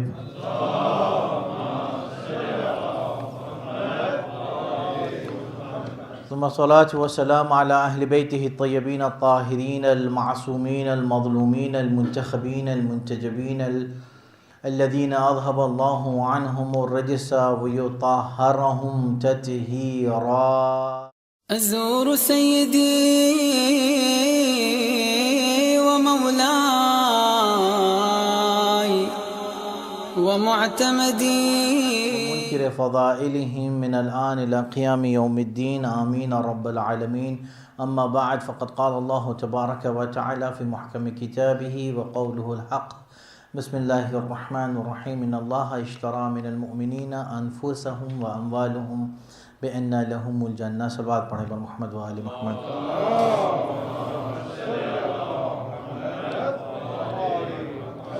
آج کے اس مجلس کا اہتمام سید عامر کاظمی صاحب نے کیا ہے، لہٰذا گزار ہے کہ ان کے والدین کے لیے، ان کے بچوں کے لیے خصوصی دعا کریں. اور غالباً تبرک کا انتظام جو ہے وہ اہتمام سید صفدر عباس صاحب نے اور شبیر احمد صاحب نے کیا ہے.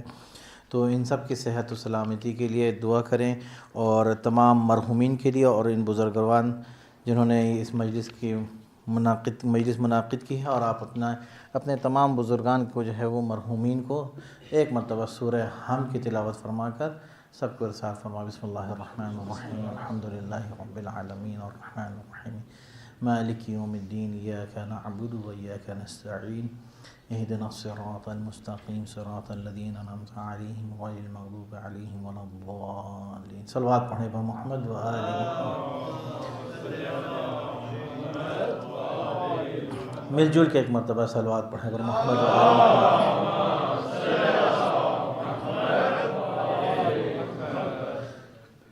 پروردگار عالم اپنی بابرکت کتاب میں پاک و پاکیزہ، مقدس، محترم، سچی کتاب میں چند قوموں کا ذکر کرتا ہے، اور ان قوموں پہ جو خداوند متعال نے جو نعمتیں نازل کی ہیں ان نعمتوں کا بھی ذکر کرتا ہے۔ آپ اگرچہ قرآن کا مطالعہ کریں تو کہیں خدا نے قوم عاد، قوم سمود، قوم لوط، قوم نوح، قوم فرعون، آل فرعون کے نام سے، قوم بنی اسرائیل، قوم موسیٰ، ان سب کا ذکر کیا ہے، اور ساتھ ہی ساتھ جو نعمتیں خداوند متعال نے انہیں عنایت کی ہیں ان نعمتوں کا بھی ذکر کرتا ہے، اور ساتھ ہی ان نعمتوں کی قدردانی نہ کرنے کی وجہ سے ان پہ خداوند متعال نے جو عذاب نازل کیا تھا وہ بھی ذکر کرتا ہے نا۔ دیکھیں گے آپ، جو قوم بنی اسرائیل کے لیے معروف ہے، اوپر سے دسترخوان اترتا تھا ان کے لیے، منا سلوا، انہوں نے قدر نہیں کیا، تو کبھی خدا نے کیا کیا، آسمان بادل سے آگ برسائے، بادل سے پانی نہیں کہ پانی بہت زیادہ آیا طوفان آ گیا، نہیں، بادل سے آگ برسا کے انہیں ختم کیا، کبھی بندر بنا دیا سب کے سب کو، کبھی کیا کیا، جبرائیل علیہ السلام کو بھیجا اور پوری قوم کو کہا کہ اپنے پر کے اوپر اٹھا لو، اور اٹھانے کے بعد بلندی پہ لے جا کے ساز و سامان اور زمین اور کھیت و کھلیان اور گھر کے ساتھ اوندھے منہ کے بعد انہیں پٹک دو زمین پہ۔ یہ عذاب کا ذکر کرتا ہے، کیوں؟ خدا نے کیا کی، جو نعمتیں عطا کی تھی نعمتوں کی قدر نے کی، تو نعمت جو ہے وہ صرف وہ منا سلوا دسترخوان وغیرہ نہیں ہے، نعمت جو ہے انہوں نے نبی کی وہاں قیمت نہیں کی، نبی کی کوئی قدردانی نہیں کی، نبی کی باتوں کو نہیں سنا، تو خدا نے کیا کیا، انہیں ان پہ عذاب نازل کیا۔ مسلمانوں کے درمیان بھی کیا کیا، خدا نے ایک نعمت خدا نے بھیجی، لیکن مسلمانوں نے بھی قدر نہیں کی اسے، ہے نا۔ بڑی نعمت، الحمدللہ ہمارے لیے شرف کی بات ہے کہ ہم اس نعمت کے قدردان ہیں جو نعمت خداوند متعال نے بھیجی تھی، اور ایسی نعمت کہ جو نہ تو بنی اسرائیل کو خدا نے دی، نہ قوم عاد، نہ سمود، نہ نوح و لوط، کسی قوم کو وہ نعمت نہیں دی۔ وہ نعمت پتہ ہے کون سی ہے؟ وہ سب سے بڑی نعمت ہے، وہ نعمت اہل بیت علیہ السلام ہے۔ اہل بیت کی شکل میں ہمیں نعمت عطا کی گئی ہے، اس سے بڑھ کے نعمت ہو نہیں سکتی۔ سب سے بڑی نعمت کا نام جو خدا نے عطا کی کسی قوم کو، وہ ہمیں کی ہے۔ ہم اہل بیت کے ماننے والے ہیں، ہم اہل بیت کے چاہنے والے ہیں، ہمارے لیے یہ فخر ہمارے کھاتے میں آتا ہے کہ ہم سر اپنے بلندی کے ساتھ کہتے کہ ہاں ہم چاہنے والے ہیں۔ میں نے پچھلی مجلسوں میں بھی کہا تھا کہ اہل بیت کے چاہنے والوں کو زیبا نہیں دیتا ہے کسی چیپ ایکٹیویٹی میں اپنے آپ کو جو ہے ملوث کرے، نہیں بھائی، سر اونچا کر کے رکھو۔ بڑے جیسے جو بڑے خاندان، بڑے گھرانے کے لوگ ہوتے ہیں، وہ معمولی حرکت نہیں کرتے ہیں، کیا بڑا خاندان ہے بھائی، خاندان بدنام ہوگا۔ تو جو اہل بیت کے ماننے والے ہیں وہ اہل بیت کے ماننے والے، انہیں چاہیے کہ ہمیشہ ایسے کام کرے کہ جس سے اہل بیت بھی خوش ہو۔ رسول خدا نے فرمایا ہے، رسول خدا کی معروف حدیث ہے کہ میں درخت ہوں، خود رسول خدا کہتے ہیں کہ میں درخت ہوں اور علی اس درخت کے پیڑ ہیں، جڑ ہیں، پیڑ درخت، اور علی اس درخت کے کیا ہیں، جڑ ہیں۔ پھر کہا امام رسول خدا نے کہا، اور میرے 12 بیٹے، یہ جو 12 امام ہیں، کہتے یہ 12 بیٹے جو ہیں درخت کے پھل ہیں، اور میری بیٹی فاطمہ اس درخت کی پھول ہے۔ اور اس کے بعد کیا کہتے رسول خدا، کہتے کہ جو میرے چاہنے والے ہیں اس درخت کے پتے ہیں۔ ہم سب کیا ہیں، اس درخت کے پتے ہیں۔ اب مجھے انصاف سے بتائیے ایک بات، میں آپ کو اگرچہ آم کا پتا مثال کے طور مثال دے رہا ہوں تاکہ میرے جوان، جو کہ جوان زیادہ یہاں پہ، جوانوں کے ذہن تک بات پہنچے، میں آپ کو آم کا پتا لا کے دوں گا تو کوئی بھی اندھا بھی ہوگا دیکھ کے بتا دے گا یہ آم کا پتا ہے، دیکھنے کی ضرورت نہیں کہ درخت کون سا ہے۔ کیلے کا پتا ہوگا تو دیکھ کے پہچان لے گا کیلے کا، سنترے کا ہے تو سنترے کو دیکھ کے پہچان لے گا۔ تو عزیزان گرامی، شیعوں کو، اہل بیت کے چاہنے والوں کو اس طرح سے ہونا چاہیے، اخلاق اپنا اس طرح سے بنائے، کردار و رویہ، گفتار، خلقت ایسی ہونی چاہیے کہ کسی بھی معاشرے میں جائے نا، دیکھتے ہی کہہ دے کہ یہ نبی والا ہے، یہ اہل بیت والا ہے۔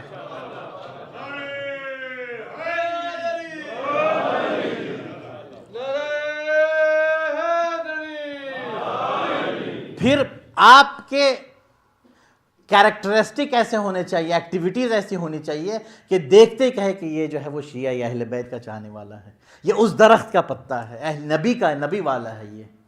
امام نے کہا، امام علی علیہ السلام نے امام فرماتے ہیں کہ کونوا زینا لنا ولا تکونوا شینا لنا، کہ ہمارے لیے، اے میرے شیعوں، ہمارے لیے عزت کا باعث بنو، زینت کا باعث بنو، ولا تکونوا شینا لنا شینا علینا، کہ ہمارے لیے بے عزتی کا باعث نہ بنو۔ ملاحظہ کیا جانے گرامی، اور یہ واقعاً ہمارے لیے فخر کی بات ہے کہ خدا نے اہل بیت کو ہمارے لیے عطا کیا ہے۔ چنانچہ سب کے لیے تھا لیکن کسی نے قدردانی نہیں کی۔ آپ نے دیکھا ہوگا، میں ایک اور مثال دیتا چلوں، کوئی سی بھی کمپنی کا کوئی سی پروڈکٹ لے لیں، جب کمپنی کوئی پروڈکٹ بناتی ہے، جو مینوفیکچر کرتی ہے پروڈکٹ، اس کے ساتھ اس ڈبے میں، اس پیک میں کیا کرتی ہے؟ ایک چھوٹا سا لیفلیٹ، ایک بکلیٹ ہوتا ہے نا؟ دیکھا ہوگا آپ نے، موبائل خرید لے، کوئی بھی چیز خرید لے، لیپ ٹاپ لے لے، تو there will be a booklet with the product, isn't it؟ کیوں وہ بکلیٹ دیتے ہیں کمپنی والے؟ کیوں دیتے ہیں وہ بکلیٹ؟ وہ جو بھی لیفلیٹ، بکلیٹ، کچھ بھی کہہ دے، گائیڈ بک کیوں دیتے ہیں؟ تاکہ آپ اس گائیڈ بک کو پڑھ کے اس چیز کا صحیح استعمال کرو، ہے نا؟ کہ آپ بھٹک نہ جاؤ، کہ دیکھو یہ چیز آپ نے خرید لی ہے، یہ چیز آپ نے مجھ سے لے لی ہے، یہ گائیڈ بک آپ کے لیے ہے، آپ اس گائیڈ بک کو فالو کریں تو آپ کہیں جو ہے وہ بھٹکیں گے نہیں، چیز آپ کی خراب نہیں ہوگی، آئٹم کو آپ صحیح طریقے سے یوز کریں گے، لانگ لاسٹنگ ہوگا آئٹم۔ تو چنانچہ خداوند متعال نے جب انسان کو زندگی کے پیک اور پارسل میں پیک کیا نا جب، تو ساتھ میں ایک بکلیٹ دیا جس کا نام تھا قرآن ناطق، جسے اہل بیت کی شکل میں بھیجا کہ اہل بیت کو مانو گے تو تمہاری زندگی بالکل صحیح اور سالم گزرے گی اور قیامت تک کے لیے تم کامیاب ہوگے۔ جہاں اس بکلیٹ کو تم نے چھوڑ دیا، اس قرآن ناطق کو چھوڑ دیا، نہ دنیا تمہاری رہے گی نہ آخرت تمہارا رہے گا۔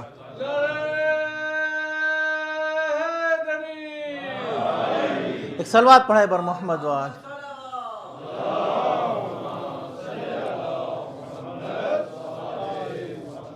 اہل بیت کے لیے جان بھی اگر قربان کر دے تو کچھ نہیں ہے۔ امام حسین کے لیے جان بھی قربان ہو جائے کچھ نہیں، بالکل نہیں۔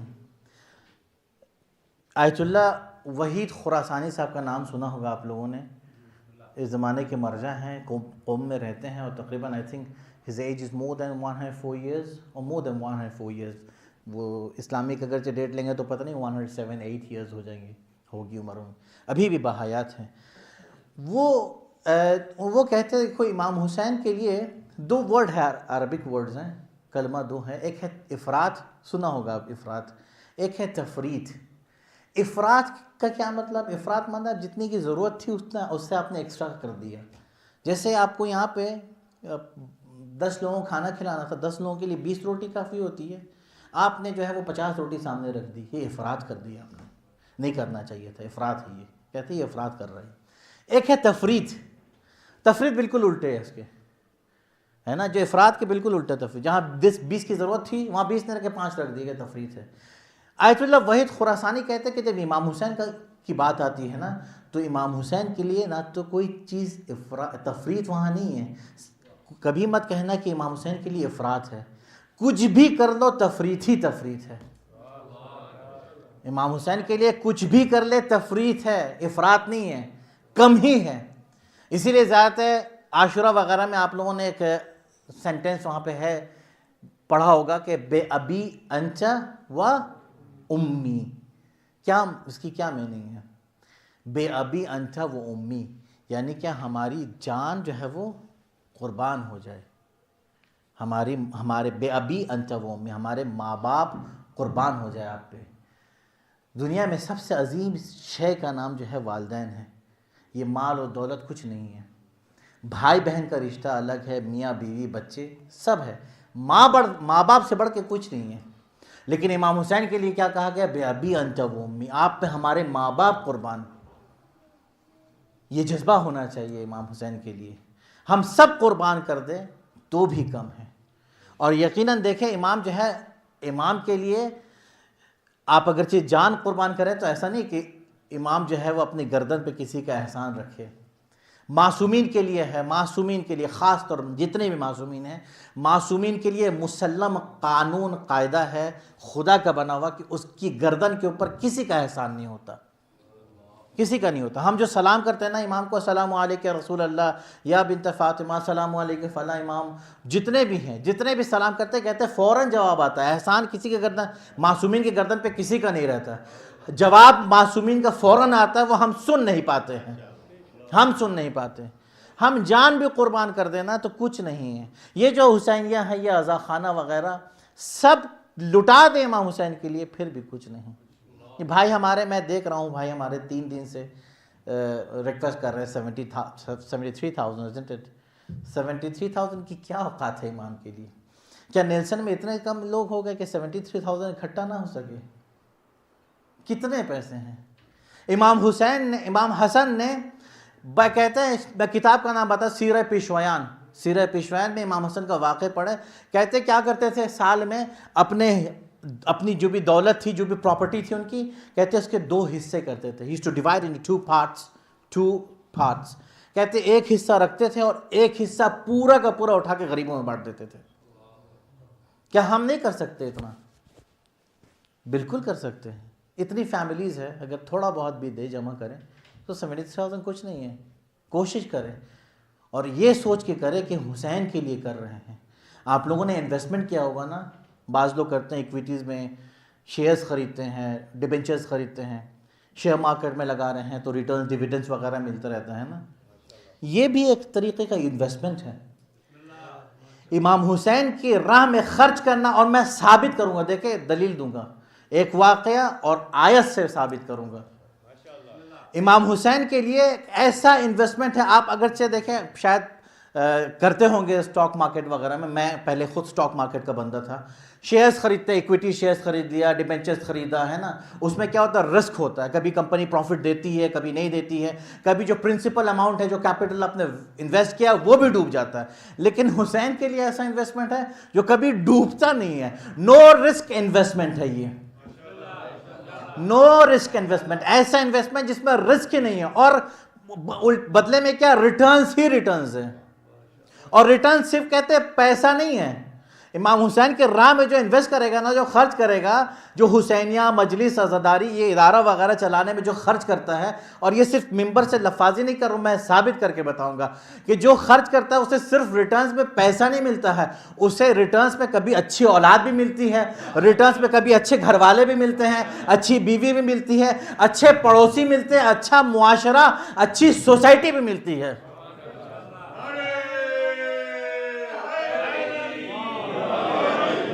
تو کبھی یہ نہ سوچ رہا کہ اچھی سوسائٹی مل گئی بڑی خوش قسمتی ہے، چلو اچھی سوسائٹی مل گئی، پڑوسی اچھے مل گئے، نہیں، یہ جو انویسٹمنٹ کیا نا امام کے راہ میں، اسی کا یہ ریٹرنز مل رہا ہے۔ جو آپ کی اولاد اچھی ملی ہے، کیا بڑی نیک اولاد ہے، میں جیسا کہتا ہوں ویسے کرتا میرا بیٹا، یہ سب ریٹرنز ہے عزیزان گرامی۔ آپ آج بیٹھ کے انسان جو ہے ان سب چیزوں کا جو ہے معائنہ کرے۔ امام حسین کے راہ میں جو خرچ کرتا ہے، ایسا نہیں کہ امام حسین سے پلٹ کے نہ دے۔ یہ 73,000 کچھ نہیں ہے، کچھ نہیں ہے، واقعاً کچھ نہیں ہے۔ کوشش کریں، جمع کریں۔ میں تو دعا کرتا ہوں، واقعاً اس ممبر سے دعا کر رہا ہوں کہ اسی محرم میں یہ قرض اتر جائے۔ کیا یہ زیبا دیتا ہے ہم لوگوں کو کہ ہمارے امام کا ادارہ جو ہے وہ قرض میں مبتلا ہو؟ کبھی نہیں زیبا دیتا۔ ہمارے اکاؤنٹس پہ تو پیسے بھرے ہوئے ہوں، اور جو ہمارے امام کا ادارہ ہو، اتنا مظلوم ہو گئے حسین کہ امام کا ادارہ جو ہے وہ قرض میں مبتلا نہ۔ عزیزان گرامی ذرا سے سوچے، اس پہ تفکر کریں، اور یہ سوچے کہ امام حسین کے راہ میں سیدہ کو راضی کرنا ہے۔ ہم یہاں آتے ہیں نہ رونے کے لیے، اشک بہانے کے لیے، بیوی کو راضی کرنے کے لیے۔ بیوی کو راضی کرنے کے صرف اشک بہانا یہ طریقہ نہیں ہے، یہ سارے بھی طریقے ہیں کہ بیوی کو راضی کیے جائے۔ صلوات پڑھے بر محمد و آل محمد۔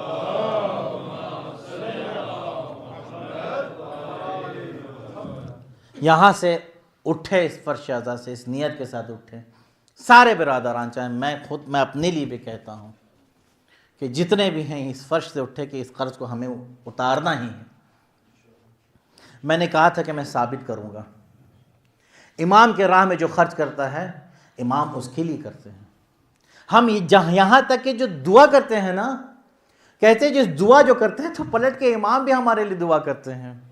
رہبر معظم آیت اللہ خامنہئی صاحب کہتے ہیں کہ یہ جو دعا کرتے ہیں نا، اللہم صلی علی محمد و علی محمد، اللہم عجل ولیک الفرج، اللہم عجل یا پروردگار عجل فرج، ظہور کر، کہتے ہیں اس کے بھی فائدے ہیں، اس کے 3 فائدے ہیں. کہا پہلا فائدہ کیا؟ کہ پہلا فائدہ ہے کہ ہماری زندگی اتنی زیادہ بزی ہو گئی ہے، اتنا زیادہ ہمارا اسکیڈول روٹین اتنا ٹائٹ ہو گیا ہے کہ ہمیں وقت ملتا ہی نہیں ہے کہ ہم اپنے وقت کے امام کو یا اہل بیت کو یاد کریں. تو یہ ایک طریقہ ہے جب ہم کہتے ہیں اللہم عجل ولیک الفرج، کم سے کم اس ایک چھوٹے سے سینٹنس کے تھرو ہم کیا کر رہے ہیں؟ اپنے امام کو کم از کم یاد کر لیتے ہیں. یہ پہلا فائدہ. دوسرا فائدہ کیا؟ دوسرا فائدہ کہتا ہے کہ جو اتنے مومنین بیٹھ کے دستے میں ایک گروپ میں بیٹھ کے جب دعا کرتے ہیں اللہ ظہور کر دے، تو ہو سکتا ہے کہ امام ظہور کر دے. مومنین کی بات کو خدا ٹالتا نہیں ٹالتا. تیسرا فائدہ کہ جب امام کے لیے دعا کرتا ہے کوئی، پلٹ کے امام بھی دعا کرتے ہیں. ہماری دعا کبھی خدا جو ہے وہ ریجیکٹ کر دے، بٹ اللہ کا ولی مطلق جب امام دعا کرتا ہے تو اس کی دعا کبھی بھی جو ہے ریجیکٹ نہیں ہوتی. میں ایک مثال دوں آپ کو. عبد الرحمن اصفہان کا رہنے والا ہے، and he is not Shia. عبد الرحمن, history says, Rawais says that he was not a Shia, he was a Sunni guy, Sunni Muslim, or he used to stay in Isfahan during that period of Imam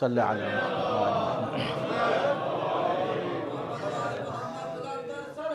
اللہم صلی علی محمد. 10ویں امام کے زمانے کی بات ہے. کہتا ہے عبد الرحمن بہت زیادہ غریب فقیر، پیسے وغیرہ کچھ نہیں اس کے پاس، بہت زیادہ مسکین بیچارہ تھا. تو اس نے سوچا وقت کا خلیفہ جو ہے متوکل ہے، میں متوکل کے پاس سامرا جاتا ہوں، اور سامرا جانے کے بعد میں متوکل سے اپنی شکایت کروں گا کہ تو میرا خلیفہ ہے اور ہم تیرے ماننے والے ہیں، اور میری یہ حالت ہے، بھلا میری کچھ مدد کر تاکہ میں اپنے گھر باروں کو جو ہے سنبھالوں، گھر گرہستی دیکھوں، میرے پاس کھانے پینے کے یہ پیسے نہیں ہیں. 10ویں امام کا زمانہ. کہا ٹھیک ہے، ایک کام کرتا ہوں، میں سامان سفر باندھا اور اصفہان سے گیا کہاں؟ سامرا. اصفہان ایران میں ہے، is a city in Iran, and Samarra is a city in Iraq. In about 1000 تو ہوگا، آئی تھنک 1000 کلومیٹر دور گیا وہ ملنے کے لیے. کہتے ہیں جس دن وہ پہنچا ہے اصفہان، کہتے اس سامرا پہنچا جب اس دن، اور سامرا ایک کینٹن پہلے سے بنی عباس کے زمانے سے سامرا کینٹنمنٹ علاقہ ہوا کرتا تھا، بٹالین اور چھاونی فوج وغیرہ وہاں رہا کرتی تھی بنی عباس کی. تو جب سامرا پہنچا تو کہتا ہے کہ پولیس جو ہے وہ فوج وغیرہ لائن لا کے کھڑے ہوئے ہیں، اور میں چاہ رہا ہوں کہ جاؤں اور جا کے متوکل سے اپنی شکایت کروں کہ میں غریب ہوں، مسکین ہوں، مجھے کچھ پیسہ دے دے تاکہ میں اپنا گھر بار چلاؤں.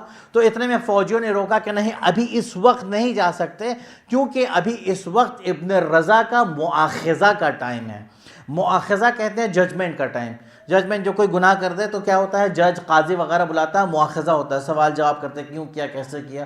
کہتے ہیں یہ ابن رضا کا مؤاخذہ کا ٹائم ہے. ابن رضا کسے کہتے ہیں؟ امام رضا اپنے زمانے میں بہت زیادہ معروف ہوئے. تو امام رضا کے بعد کی جتنی اولاد تھی نا، 10ویں 9ویں 10ویں 11ویں، سب کو ابن رضا کہا گیا. یعنی 10ویں امام ہادی نقی علیہ السلام کو بلایا گیا کہ انہیں مؤاخذہ کرے گا. کون کرے گا؟ متوکل کرے گا. کہا ٹھیک ہے، ہوگا کوئی ابن رضا، مجھے کیا پتا، چونکہ شیعہ تھا نہیں، اہل سنت میں سے تھا. کہا میں بولے چلو میں دیکھتا ہوں کیا ہوتا ہے. کہتا ہے لائن میں جہاں فوج کھڑی ہوئی تھی میں بھی کھڑا ہو گیا. میں نے سوچا دیکھوں تو ہوتا کیا ہے. تو کہا دیکھا ایک گھوڑے کے اوپر بیٹھا کے ابن رضا کو لایا جا رہا تھا. جب ابن رضا کو قریب لایا، میں نے پوچھا یہ کون ہے؟ کہا یہی ابن رضا ہے. کہا کون ہے ابن رضا؟ کہا یہ رسول کے نواسے کی اولاد ہے.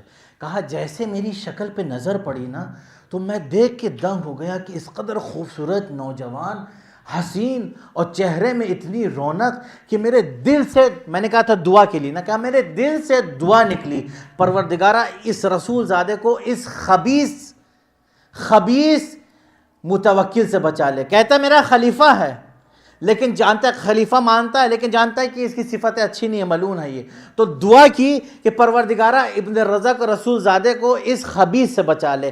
دعا کی تو کہتے ابن رضا کو جب لے کے چلے گئے اندر، پھر واپس جب آئے تو کہتے ابن رضا میرے سامنے رک گئے, سامنے رک کے کہا کہ اے عبد الرحمن تو نے میرے لیے دعا کی تھی نا, الحمدللہ خدا نے تیری دعا سن لی ابن رضا, عبد الرحمن تیری دعا سن لی ہے. اے ابن رضا, اے عبد الرحمن تو جان لے تو نے میرے لیے دعا کی تھی نا, میں بھی تیرے لیے دعا کرتا ہوں. تو نے میرے لیے ایک دعا کی تھی, میں تیرے لیے 3 دعا کروں گا. کہ میں دعا کرتا ہوں کہ پروردگار تجھے بہترین زیادہ سے زیادہ تجھے دولت عطا کرے, تجھے اولاد عطا کرے, تجھے طول عمر عطا کرے. کہتے یہ آدمی سنا ابن رضا, کہتا میں تو چاہنے والا تھا نہیں, شیعہ تھا نہیں.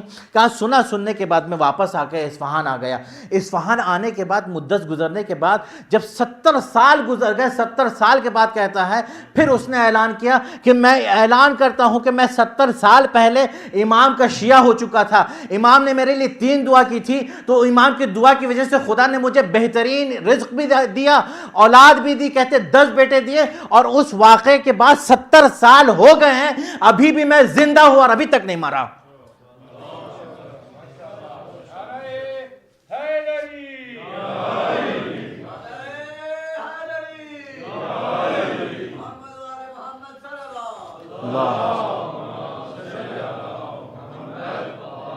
امام کی دعاؤں کا نتیجہ ہے.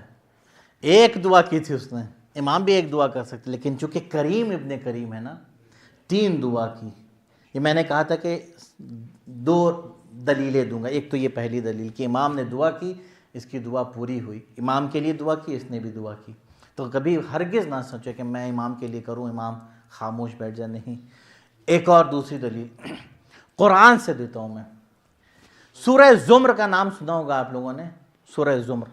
سورہ زمر میں 71 نمبر آیت ہے, آیت نمبر 71. اوکے, 71 نمبر آیت میں خدا کیا کہہ رہا ہے, وَسِيقَ الَّذِينَ كَفَرُوا إِلَى جَهَنَّمَ زُمَرًا. سیق کہتے ہیں کھینچنے کو. وَسِيقَ الَّذِينَ كَفَرُوا, کہ جنہوں نے کفر اختیار کیا تھا انہیں کھینچا جائے گا. کہاں کھینچا جائے گا؟ اِلَى جہنم. کہاں جائے گا؟ جہنم کی طرف سے, جہنم کی طرف. زمرہ, زمرہ یعنی گروپس کو کہتے ہیں. یعنی کیا قیامت کے دن کیا ہوگا, گروپس آف پیپل کو, گروپ آف کفار کو کیا کیا جائے گا, کھینچ کے جہنم کے اندر ڈال دیا جائے گا. یہ 71 نمبر.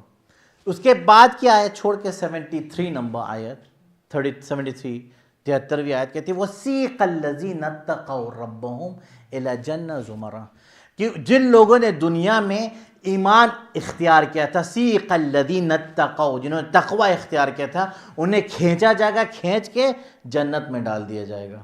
ہے نا, بات یہاں تمام ہو گئی.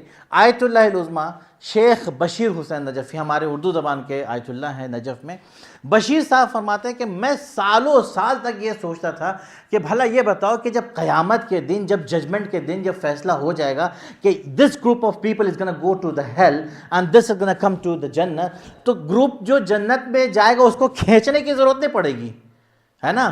جو جہنم میں جائے گا اسے کھینچ کے جہنم, کیونکہ اپنی مرضی سے ولنگلی کوئی جہنم کے اندر تو جائے گا نہیں, اسے کھینچنا پڑے گا, زبردستی کھینچ کے انہیں جہنم کے اندر ڈالا جائے گا. لیکن جو جنت میں جائے گا اس کے لیے قرآن کہہ رہا ہے کہ کھینچ کے انہیں جنت میں ڈالا جائے گا. کیونکہ جب ڈکلیئر کر دیا گیا کہ ہاں یہ گروپ, سپوز یہ نیلسن کہ دس آبادی از گونا گو ٹو دا جنت, تو کھینچنے کی ضرورت نہیں, خود بھاگ کے جائیں گے نا. پھر کیوں کھینچنے کی ضرورت پڑے گی, آخر کیا وجہ ہے؟ قرآن کی آیت ہے, قرآن کی آیت ابس تو نہیں ہے. جب قرآن نے کہا ہے تو ضرور کھینچا جائے گا. اور کیوں کھینچا جائے گا؟ کہتے ہیں میں سالوں سال تک میں اس آیت کو سوچتا رہا, پھر میری آنکھوں سے ایک تفسیر گزری. کون سی تفسیر گزری؟ وہی جو پہلے میں کہہ رہا تھا, حسین کے راہ میں کرو گے تو حسین خاموش نہیں بیٹھتے ہیں. کہا کیا تفسیر ہے؟ کہ تفسیر یہ ہے جب قیامت کے دن جب فیصلہ کر دے گا نا خدا کہ اس گروپ کو جو ہے وہ جنت میں ڈالا جائے گا, تو کہتے ہیں اتنے میں فرشتہ کیا کرے گا؟ اعلان کرے گا. قیامت کے دن محشر کے میدان میں فرشتہ اعلان کرے گا. کیا اعلان کرے گا؟ کہا کہ جس نے بھی حسین کی خدمت دنیا میں کی ہے وہ آئے, آ کے حسین سے ملاقات کر دے. جس نے بھی حسین کی خدمت کی ہے, زیارت پہ گیا وہ خدمت نہیں ہے, کربلا چلے جانا خدمت نہیں ہے. خدمت کیا ہے؟ امام حسین کی خدمت کسی بیوہ کی مدد کی ہے امام کے نام پہ, کوئی ادارہ بنا دیا ہو, جیسے یہ ادارہ امام فاؤنڈیشن امام کے نام پہ, کسی یتیم کا حق ادا کیا ہو امام کے نام پہ. کہتے امام کے نام پہ جس نے خدمت کی ہے وہ آ کے امام کی زیارت کر لے. تو کہتے جنہوں نے خدمت کی تھی نہ دنیا میں وہ بھاگ کے جائیں گے امام حسین کی زیارت کرنے کے لیے. کہتے امام حسین کی زیارت کریں گے اور امام حسین سامنے کھڑے ہو کے اپنی زیارت کرواتے رہیں گے. کہتے وقت گزرتا جائے گا، امام مہر و محبت میں یہ نہیں کہیں گے کہ ہاں تمہاری زیارت ہو چکی ہے. اور میں اپنے لفظوں میں کہہ دوں کہ یہ جو زیارت کرنے والے زائرین آئیں گے نا امام کے پاس، کہتے ہیں ان کا جی بھی نہیں بھرے گا امام کی زیارت کرنے کے لیے. یہ زیارت کرتے رہیں گے، امام زیارت کرواتے رہیں گے. اتنے میں فرشتہ آ کے پوچھے گا کہ چلو جنت کے اندر چلو. پھر یہ جنتی فرشتے جب کہیں گے چلو تو یہ منع کر دے کہ ہمیں جنت میں نہیں جانا ہے. دنیا میں جس جنت کی ہم نے تمنا کی تھی نا وہ جنت سامنے ہمارے کھڑی ہے، ہم سامنے ہمارے جنت دکھ رہے، ہمیں جنت میں نہیں جانا ہے. کہتے فرشتے کہیں گے چلو، کہتے نہیں ہمیں نہیں جانا، یہ فرشتے ہماری جنت سامنے کھڑی ہے. وہاں امام حسین نہیں کہیں گے کہ تم چلے جاؤ. پھر کہتے ہیں سیق الذین اتقوا، انہیں پھر کھینچ کے جنت کے اندر ڈالا جائے گا. لبیک یا حسین، لبیک یا حسین، لبیک یا حسین، لبیک یا حسین، لبیک یا حسین، لبیک یا حسین. اپنی قیمت سمجھے، اپنی قیمت سمجھے کہ قیامت کے دن فرشتے کھینچ کے لے جائیں گے. سیق قرآن کی آیت ہے. میں نے بھائی کبھی مجھے وہ نمبر یاد نہیں تھا تو موبائل سے میں نے چیک کیا، 71 اور 73 آپ جا کے دیکھ سکتے ہیں، قرآن میں آیت ہے دونوں سورہ زمر میں. کھینچا جائے گا امام کی محبت میں کہ جنہوں نے امام کے لیے خدمت کی ہے دنیا میں. عزیزان گرامی، میں اپنے پچھلے تقاریر میں مجلسوں میں میں چاہ رہا تھا امام کے بارے میں، اپنے وقت کے امام کے بارے میں تھوڑی بہت گفتگو کروں، لیکن بات کہیں کی کہیں اور نکل گئی. امام ہمارے وقت کے امام، آپ سب کو پتہ ہے کہ ولادت امام کی جو ہے وہ 255 ہجری میں 255، بعض کہتے ہیں 256، 55 ہجری میں ولادت ہوئی ہے. اور 4 سال کے بعد امام حسن عسکری کی شہادت ہو گئی 260 میں. تو امام 4 سال کے تھے، 4 سال میں کیا ہوا، غیبت میں چلے گئے. غیبت صغرا شروع ہوئی کب تک، 329، 69 یا 70 ایئرس کے لیے، 69-70 سال کے لیے غیبت صغرا میں رہے. اس کے بعد غیبت صغرا کے بعد غیبت کبریٰ شروع ہوئی. جب امام غیبت صغرا میں تھے تو امام کے 4 نائب تھے جنہیں ہم لوگ کہتے ہیں نواب اربع، ریپریزنٹیٹیو کہہ لیں. 4 نائب تھے جو امام سے آ کے ملتے تھے، اس کے علاوہ کوئی نہیں مل سکتا تھا امام سے. اور امام کی ولادت کہاں ہوئی ہے، سامرا میں ہوئی ہے. اکلوتا امام کہ جو سعودی عرب جسے حجاز کہہ لیں، حجاز سے باہر اگر کسی کی ولادت ہوئی ہے باہر تو امام زمان کی، باقی سارے جو ہیں وہ عرب میں پیدا ہوئے. امام کی ولادت سامرا میں ہوئی ہے. سامرا ایک شہر کا نام ہے جو میں نے پہلے بھی کہا تھا، ایک کنٹونمنٹ ایریا تھا بنی عباس کے زمانے میں.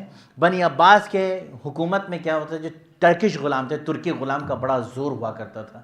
غلام کیا کرتے تھے، حکومت گراتے تھے، حکومت کھڑی کرتے تھے، حکومت کو طے کرتے تھے غلام، ترکی غلام کون خلیفہ بنے گا یہ غلام کرتے. اتنا زیادہ ان کا پیوست ہو گئے تھے حکومت میں. انہوں نے کیا کہ کبھی خراسان سے کیپٹل چینج کر کے بغداد کیا، بغداد سے پھر سامرا، پھر سامرا سے بغداد، بغداد سے دوبارہ سامرا، یہ سارے غلام کرتے تھے. سامرا اس شہر کا نام ہے، عربی کا ورڈ ہے سامرا، اصل میں ورڈ ہے سرہ من رعا. سرہ من رعا یعنی سرہ یعنی مسرور، ہم لوگ کہتے ہیں نا مسرور یعنی خوش ہوا، خوش ہوا. من رعا جس نے بھی دیکھا وہ خوش ہوا. سامرا اتنا زیادہ خوبصورت شہر تھا کہ جو بھی سامرا کو دیکھتا تھا خوش ہو جاتا تھا، اتنا زیادہ خوبصورت شہر. سامرا میں کیا کیا، متوکل نے، غالباً متوکل یا کسی خلیفہ یا معتمد نے امام ہادی علیہ السلام کو، 10ویں امام کو کیا کیا، مجبور کیا، مدینے سے اٹھ کے امام کو یہاں بلایا، مجبور کر کے زبردستی بلایا اور بلا کے سامرا میں رکھا. جب امام سامرا پہنچتے تو پتہ ہے اس نے کیا کیا، متوکل نے کہا کہ ابھی جگہ آمادہ نہیں ہے، جب نہ رسول اللہ ابھی جو ہے آپ کی جگہ آمادہ نہیں ہوئی ہے تو آپ ایک کام کریں، استبل میں رکھا امام کو 3 دن تک. استبل پتہ ہے کسے کہتے ہیں، جس میں گھوڑے وغیرہ جہاں دا پلیس ہے ہارسز آن آل اسٹیز، تو وہاں رکھا کہ 3 دن استبل میں رہے. اس کے بعد امام کو جگہ عنایت کی. اور ظلم کیا کیا امام کے ساتھ، کہتے ہیں جس باغ میں جو جگہ دی تھی قبر ایک کھودی امام کی. آپ دیکھیں ظلم مینٹالٹی دیکھیں ان کی. امام کی قبر کھود دی اور ہر روز دکھاتے تھے کہ یہ دیکھو تمہیں یہاں دفن کیا جائے گا. ایک زندہ آدمی، ایک جوان، امام جوان ہے اور دکھا رہی ہے تمہاری قبر ہے، تمہیں ہم یہاں دفن کریں گے. سوچ رہے تھے یہ موت سے ڈر جائیں گے. یہ ہرگز موت سے ڈرنے والی ہستی نہیں ہے. بہرحال امام وہاں رہے. اس کے بعد امام کی 12ویں امام کی ولادت ہوئی. جناب نرجس خاتون ان کی والدہ ہے. واقعاً میں چاہوں گا کہ جناب نرجس خاتون کے بارے میں کہوں کہ کس طرح سے وہ سامرا آئیں. جناب نرجس خاتون کوئی معمولی ہستی نہیں تھی، کوئی معمولی خاتون نہیں تھی. رومن امپائر تھا، رومن امپائر، اور رومن امپائر کی وہ پوتی تھی، شہزادی تھی، پرنسس تھی روم کی. کہتے ہیں جب امام ہادی پہنچے وہاں پہ سامرا میں تو اپنے ایک غلام، کافور نام کا غلام تھا، کافور سے کہا کہ تم ایک کام کرو، میرا ایک چاہنے والا شیعہ ہے، بستی کے اندر رہتا ہے، بشیر ابن سلیمان، بشیر ابن سلیمان کو بلاؤ، مجھے اس سے ذرا کچھ کام ہے. بشیر ابن سلیمان آتا ہے، آ کے کہتا ہے امام آپ کی خدمت میں حاضر ہے. امام نے کہا کہ بشیر تم تو انصار کے خاندان سے تعلق ہے تمہارا، تمہارے دادا پردادا نے تو بڑی اچھی دوستی ہمارے نانا کے ساتھ نبھائی، تم ہمیں کیسے بھول گئے؟ کہا نہیں امام بھولا نہیں. کہا کہ میرے لیے کام کرو گے بشیر، ایسا کام جو تمہارے خاندان والے تا قیامت تم پر فخر کرے. کہا ہاں کیوں نہیں. کہا دیکھو یہ پیسہ لے لو، تھیلی ایک کیسے میں پیسہ دیا، اور پیسہ دینے کے بعد ایک خط لکھا رومن لینگویج میں. امام نے 10ویں امام نے ایک رومن لینگویج میں خط لکھا، اور ایک خط لکھنے کے بعد کہا کل دیکھو بغداد میں، نجف عراق میں 2 دریا ہیں، ایک فرات ایک ہے دجلہ. دجلہ جو ہے وہ بغداد کی طرف، سامرا بغداد میں ہے. کہ دیکھو کل بغداد میں کیا ہوگا، دجلے کے ندی میں، دجلے کے کنارے میں کیا ہوگا، ایک کشتی آئے گی کہ جس میں کچھ کنیزیں غلام وغیرہ آئیں گے، اور کنیز وغیرہ بیچ دی جائیں گی، غلام بیچ دی جائیں گے. ایک کنیز بچ جائے گی، اس کنیز کو تم خرید کے لے آنا، اس کا کوئی خریدار نہیں ہوگا. ٹھیک ہے امام چلا گیا. اگلے دن کیا ہوا، دیکھا کہ کشتی آئی ہے. کشتی آنے کے بعد اس نے دیکھا کہ سارے غلام بک گئے ہیں، ایک کنیز جو ہے خیمے کے اندر ہے، کوئی خریدار نہیں ہے. تو اس نے جا کے لیٹر دیا کنیز کو کہ یہ لیٹر رکھ، اور لیٹر امام نے کہا تھا کہ یہ لیٹر دے دینا. کہنا جب لیٹر اس نے دیکھا، نامہ دیکھا، تو اپنی آنکھوں سے لگا کہ چومتی ہے. چومنے کے بعد کہا کہ لے کے چلو. اس سے پہلے کیا ہوا تھا، واقعہ کیا ہوا، جب یہ آنے لگے، جب اس کنیز کو لے کے بشیر سامرا آ رہے تھے امام کے پاس پہنچانے کے لیے، تو اتنے میں راستے میں پوچھا یہ بتا یہ نامہ تو نے جو چوما ہے تو کیا پہچانتی ہے امام ہادی کو؟ کہ ہاں میں پہچانتی ہوں. کہا کیسے پہچانتی ہے؟ Roman language, Roman letter. کہا کہ تو ہے کون؟ اور بہت ہی گندا سا کپڑا کنیزوں والا پہنی ہوئی. کہا کہ میں روم کی شہزادی ہوں. کہا روم کی شہزادی اور اس حالت میں کنیزی میں؟ کہ نہیں میں روم کی شہزادی ہوں. بولے پھر کیسے پہچانتی ہے؟ کہا میں یہاں جب آئی تھی تو میرے خریدار بہت سارے تھے، لیکن مجھے معلوم ہے میرا خریدار کون ہے. کہا کیسے؟ کہا میں جب روم میں تھی تو میرے دادا نے جو قیصر روم تھے انہوں نے میری شادی طے کروا دی. دیکھیں کیسے کیسے خداوند متعال ولادت آئمہ کے لیے پاک آغوش کو چنتا ہے. پاک آغوش کو چننے کے لیے خدا نہیں دیکھتا ہے کہ وہ سودان میں ہے یا پھر روم میں ہے. تو امام بی بی کہتی ہیں کہ میری شادی طے ہو گئی تھی، میرے دادا نے شادی طے کی، اور شادی والے دن سارا انتظام ہوا تھا، اور میرا جو دلہا تھا جس سے میری شادی ہونے والی تھی، کہتے ہیں تخت کے اوپر، چونکہ بادشاہ تھا تخت کے اوپر بیٹھا ہوا تھا، اپنے بھائی کے بیٹے سے، بھائی کے پوتے سے میرے دادا نے شادی طے کی تھی. کہا جس دن شادی تھی سارے لوگ بیٹھے ہوئے تھے، وہ لڑکا کہتے ہیں کرسی کے اوپر سے گرا اور آن دا اسپاٹ وہیں مر گیا. لڑکا مر گیا. میں نے کہا ٹھیک ہے. اگلے دن کیا ہوا، تھوڑا وقت گزرا تو میرے دادا نے دوبارہ شادی کی، اس کے دوسرے بھائی سے شادی طے کر دی. کہا دوسرے بھائی سے جو شادی طے ہوئی اسی طرح سے کہتے ہیں سارے لوگ بیٹھے ہوئے تھے، کرسی کے اوپر سے گرا، آن دا اسپاٹ گرتے ہی مر گیا. چونکہ کرسچن تھی، رومن سارے کرسچن تھے، تو انہوں نے کیا کیا، جو روم کے جو کلیسا، جو چرچ کے جو پادری وغیرہ تھے، فادرز وغیرہ تھے، انہوں نے کہا اصل میں یہ لڑکی جو ہے اس کے پیر جو ہے منحوس ہے، نحوست والی لڑکی ہے، اس کی شادی اب مت کروانا. جس سے بھی شادی ہونے والی ہوتی ہے لڑکا مر جاتا ہے. ایک کام کرو اسے جو ہے وہ چرچ میں بھیج دو، اور یہ خادمہ بن جائے گی چرچ کی، جسے ہم لوگ ننس کہتے ہیں نا، یہ نن بن جائے گی، خدمت کرے گی. کہتا مجھے جو ہے وہ مجبور کر دیا گیا، میں چرچ میں چلے گئے، نن بن گئی، خادمہ بن گئے چرچ کی. اتنے میں کہا ایک دن میں نے خواب میں دیکھا، کچھ وقت گزرا تھا، خواب میں نے حضرت عیسیٰ کو دیکھا. جناب عیسیٰ کو دیکھا کہ میں نے دیکھتے ہی پہچان گئے، چونکہ میں مسیحی تھی، جناب عیسیٰ کو دیکھتے پہچانا، اور جناب عیسیٰ آئے۔ تھوڑی دیر بعد جناب عیسیٰ نے اپنے صحابی شمعون سے کہا کہ شمعون انہیں بھی اندر بلا لو۔ کہا جیسے اندر بلایا گیا تو ساتھ میں کچھ ہستیاں اور اندر آ گئیں۔ میں نے جناب عیسیٰ سے پوچھا یہ لوگ کون ہیں؟ کہا یہ ہمارے سردار محمد عربی ہیں۔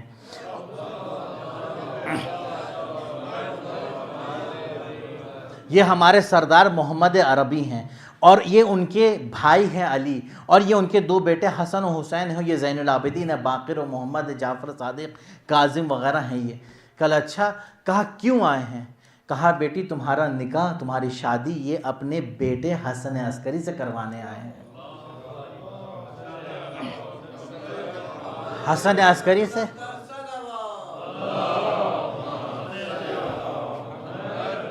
امام حسن عسکری، میں جلدی ختم کرنے کی کوشش کروں گا، امام حسن عسکری سے تمہاری شادی کروانا چاہتے ہیں۔ کہتے ہیں خواب میں جو ہے وہ نکاح پڑھ دیا رسول خدا نے، شادی ہو گئی۔ بہرحال اگلے دن کہتے میں نے کسی سے بی بی کہتی میں نے کسی سے کہا نہیں، گھبرائی ہوئی تھی، میں نے پتہ نہیں کیا ہے۔ پھر اگلے دن کہتا پھر بی بی کہتی پھر میں نے خواب میں جناب مریم کو دیکھا، جناب مریم کو دیکھا، آسیہ کو دیکھا، جناب حوا کو دیکھا، اور جناب موسیٰ کو دیکھا، ان سب عورتوں کو دیکھا۔ تو میں کہتی میں جناب مریم کو تو میں مریم کو پہچان گئی، لیکن باقی کو نہیں پہچانا۔ باقیوں نے کہا دیکھو میں فرعون کی بیوی آسیہ ہوں، میں جناب موسیٰ کی ماں ہوں، موسیٰ، میں حوا ہوں۔ کہا اچھا ٹھیک ہے۔ کہا اتنے میں ایک اور جب بی آئیں تو کہتے میں اتنے میں کیا ہوا تھا، جناب مریم کو پہچانتی تھی خواب میں، کہتے ہیں جناب مریم کے پاس بیٹھ گئی جا کے۔ اتنے میں ایک اور بی آئی جو پر نور بہت زیادہ نورانی شخصیت تھی، جیسے آئی تو کہتے ہیں کہ ساری کی ساری بی کھڑی ہو گئی۔ جیسی کھڑی ہوئی ہے تو مجھے بھی جناب مریم نے کہا کہ بی تم بھی کھڑی ہو جاؤ۔ میں کھڑی ہو کر میں نے دیکھا کہ میری جسے میں اپنی شہزادی مانتی تھی مریم، وہ کنیز کی طرح ہاتھ جوڑے ہوئے اس بی کے سامنے کھڑی تھی۔ میں نے کہا آخر یہ بی ہے کون؟ کہا یہ بی تمہارا جو جس سے شادی ہوئی ہے نا، یہ اس کی ماں فاطمہ ہے، اور ہم سب کے سب ان کی کنیز ہیں۔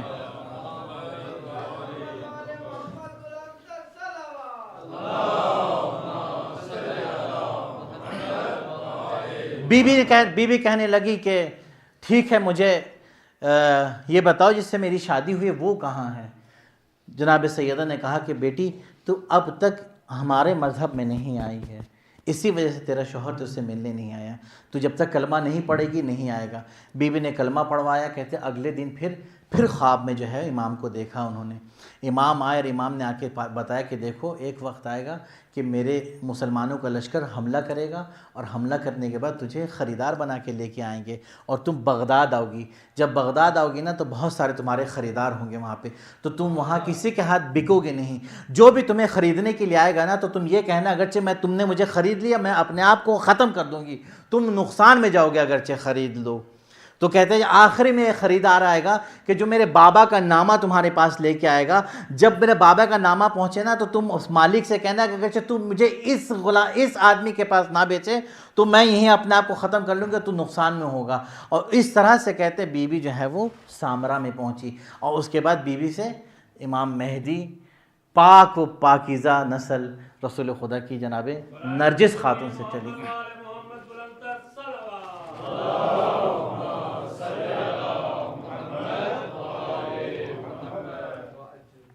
محرم کی عزیزان گرامی تیسری تاریخ ہو چکی ہے، 3 محرم ہے آج۔ روایت نے کہا ہے، روایت ہی لکھتی کہ آج کے دن کیا وہ عمر سعد اپنے لشکر کو لے کے کربلا وارد ہوا۔ لشکر کی جو تعداد روایت نے بیان کی ہے، کہتے 4000 لشکر کو لے کے آیا۔ اس کے بعد سنان آ گئے 3000 لشکر کو لے کے، خولی آ گیا، شمر آ گیا، لشکر پہ لشکر آتے گئے، اور کربلا کی زمین کہتے ہیں ہلنے لگی۔ جب سوچ کے دیکھے 30,000 کا لشکر جب کربلا میں انٹر کرے، زمین ہلنے لگی۔ جناب زینب گھبرانے لگی، گھبرا کے ایک مرتبہ بھیا سے کہتی ہے بھیا یہ بتاؤ کیا تمہارا کوئی پوچھنے والا نہیں ہے؟ کیا تمہارا کوئی جاننے والا نہیں ہے؟ بھیا کسی کو تو بلا لو اپنی نصرت کے لیے۔ امام کہتے کہ ہاں میرا ایک دوست ہے، حبیب ہے، میں اسے خط لکھتا ہوں، میں اسے خط لکھ کے بلاؤں گا۔ کہتے جناب زینب کی بات، جناب زینب نے جیسے کہا نا کہ بھیا بلا لو، فوراً بلا لو، جناب امام حسین علیہ السلام خط لکھنا شروع کرتے ہیں۔ جب امام نے خط لکھنا شروع کیا نا، پیچھے جناب زینب کھڑی ہو کے کہتی ہے بھیا میری طرف سے ایک اور لائن اضافہ کر دو، ایک اور سینٹنس، ایک اور جملہ میری طرف سے ایڈ کر دو کہ لکھ دو اے حبیب اگر آنا ہے تو جلدی آ جاؤ، ورنہ ایسا نہ ہو تمہارے پہنچنے سے پہلے رسول کا نواسہ شہید کر دیا جائے۔ اجرکم اللہ۔ اللہ اذان گرامی، امام حسین نے خط لکھا، کربلا سے خط کوفہ پہنچا۔ جیسے کوفہ پہنچا نا حبیب کے پاس، حبیب نے خط کو دیکھا، چوم کے رونے لگے اور ارادہ بنا لیا کہ میں حسین کی نصرت کے لیے جاؤں گا۔ لیکن کوفے میں کہتے ہیں عمر ابن زیاد نے کرفیو لگا دیا تھا، کسی کو نکلنے کی اجازت نہیں تھی۔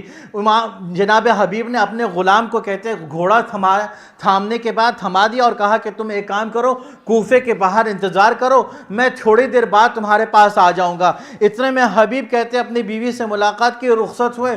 رخصت ہونے کے بعد کہتے ہیں جب یہ واپس آئے نا، آ کے دیکھنے لگے کہ غلام گھوڑے سے کچھ بول رہا ہے، کچھ باتیں کر رہا ہے۔ کیا باتیں کر رہے؟ میں سننے لگا کہ میں ذرا کان لگا کے سنوں تو کہتے ہیں غلام کہنے لگا کہ اے مرکب، اے یا جواد کہتے ہیں مرکب کو، سواری کو، اگر میرا آقا حبیب نہ آئے نا، میں تیرے پیٹھ کے اوپر سوار ہو کے حسین کی نصرت کے لیے جاؤں گا۔ ہائے حبیب کہتے ہیں گریہ کرنے لگے، اے ابا عبداللہ آپ کے اوپر ایسی مصیبت آ گئی کہ غلام اپنی جان قربان کرنے کے لیے تیار ہو گئے۔ لو عزیزان گرامی، حبیب نکلے۔ حبیب جب کربلا پہنچتے ہیں نا، کہتے ہیں جیسے کربلا پہنچے، امام حسین کے بارے میں کہا کہ امام حسین اپنے سر کو گھٹنے کے بل نیچے جھکائے بیٹھے ہوئے تھے۔ جیسے گھوڑے کی ٹاپ کی آواز سنی، دیکھا میرا بچپنے کا دوست حبیب آیا ہے۔ آواز دیے اے عباس، اے اکبر ذرا حبیب کے استقبال کے لیے جاؤ۔ اے عباس میرا دوست آ گیا، غربت میں کوئی پوچھنے والا نہ تھا، میرا بچپنے کا دوست۔ لو عزیزان گرامی، جیسے ہی کوہرام مچا، شور جیسے برپا ہوا نا، جناب زینب کے کانوں تک آواز پہنچی۔ روایت کہتی جیسے جناب زینب کے کان تک آواز پہنچی، اماں فضہ کو بلایا، کہا اے اماں فضہ ذرا دیکھے کیا ماجرا ہے، شور کیوں ہے، کیوں آخر وجہ کہا کہ بچپنے کا دوست حبیب آیا ہے۔ جیسے سننا تھا، جناب زینب نے جناب فضہ سے کہا کہ اے اماں میری طرف سے سلام کہہ دینا۔ میں ایک بات روک کے پوچھنا چاہوں گا، امام حسین نے جب خط لکھا تھا نا حبیب کو، تو خط میں لکھا تھا رجل الفقیہ، اے مجتہد، اے مرجع عالم۔ تو ایک عالم کو پتا ہوتا ہے کہ سلام کا جواب دینا واجب ہے، لیکن کہیں تاریخ نے نہیں لکھا کہ حبیب نے وہاں پہ سلام کا جواب دیا ہے، بلکہ سر پیٹ کے رونے لگے۔ کیوں رونے لگے؟ کہتے کہ مجھے پتا ہے کہ رسول کی بیٹی نے سلام نہیں کہا ہے، بلکہ سلام کے جملے کے عوض میں میرا شکریہ ادا کر رہی ہے، کہہ رہے یا حبیب تیرا بڑا شکریہ، بھیا کی مدد کے لیے آ گئے۔ اجرکم اللہ۔ خدا کو غم حسین کے علاوہ کسی اور غم میں مبتلا نہ کرے۔ بس ایک اور فقرہ، اس کے بعد زحمت تمام۔ آیت اللہ العظمیٰ سعید الحکیم، ابھی کچھ سال پہلے انتقال ہوا ہے نا، سعید حکیم کہتے کہ میرے پاس عرب قبیلے کا ایک سردار میرے پاس آیا۔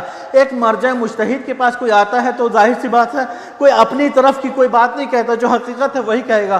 کہا اے سید میں نے خواب میں حبیب ابن مظاہر کو دیکھا۔ بولا اچھا، کہا کیا دیکھا حبیب سے؟ کہا میں نے دو چیز دیکھی، حبیب مجھ سے دو چیزیں کہہ رہے ہیں۔ کہا مجھے ہمارے دل میں ایک ارمان ہے اور ایک افسوس ہے۔ میں نے پوچھا حبیب یہ بتاؤ ارمان کیا ہے اور افسوس کیا ہے؟ کہا حبیب کہتے ہیں کہ کاش اگر میں زندہ ہوتا تو میں حسین کے چاہنے والے جیسے نجف سے کربلا پیدل جاتے ہیں نا، ہم حسین کی محبت میں مشی کرتے پیدل جاتے۔ کہا افسوس کس بات کا ہے؟ کہا افسوس اس بات کا کہ جب ہم شہید ہو گئے تھے، ہم جتنے بھی شہید ہوتے گئے، میں شہید ہوا، زہرقین ہوئے، مسلم بن اوسجد شہید ہوئے، جب ہوئے تو کہتے رسول خدا سامنے ٹھنڈا پانی لے کے ہمارے سامنے آتے تھے اور ہم ٹھنڈا پانی نوش کرتے تھے رسول کے ہاتھوں. کہتے لیکن جب عباس شہید ہوئے نا, جناب عباس کے سامنے رسول خدا نے ٹھنڈا پانی پیش کیا تو عباس نے ٹھنڈا پانی نہیں پیا, اور عباس سے کہنے لگے کہ میرا بھیا حسین کربلا میں ابھی تک پیاسا ہے, میں پانی نہیں پیوں گا. حبیب کہنے لگے اس وقت ہمیں بڑا افسوس ہوا, اے کاش ذرا انتظار ہم کرتے, حسین سے پہلے پانی رسول کے ہاتھوں نہ پیتے.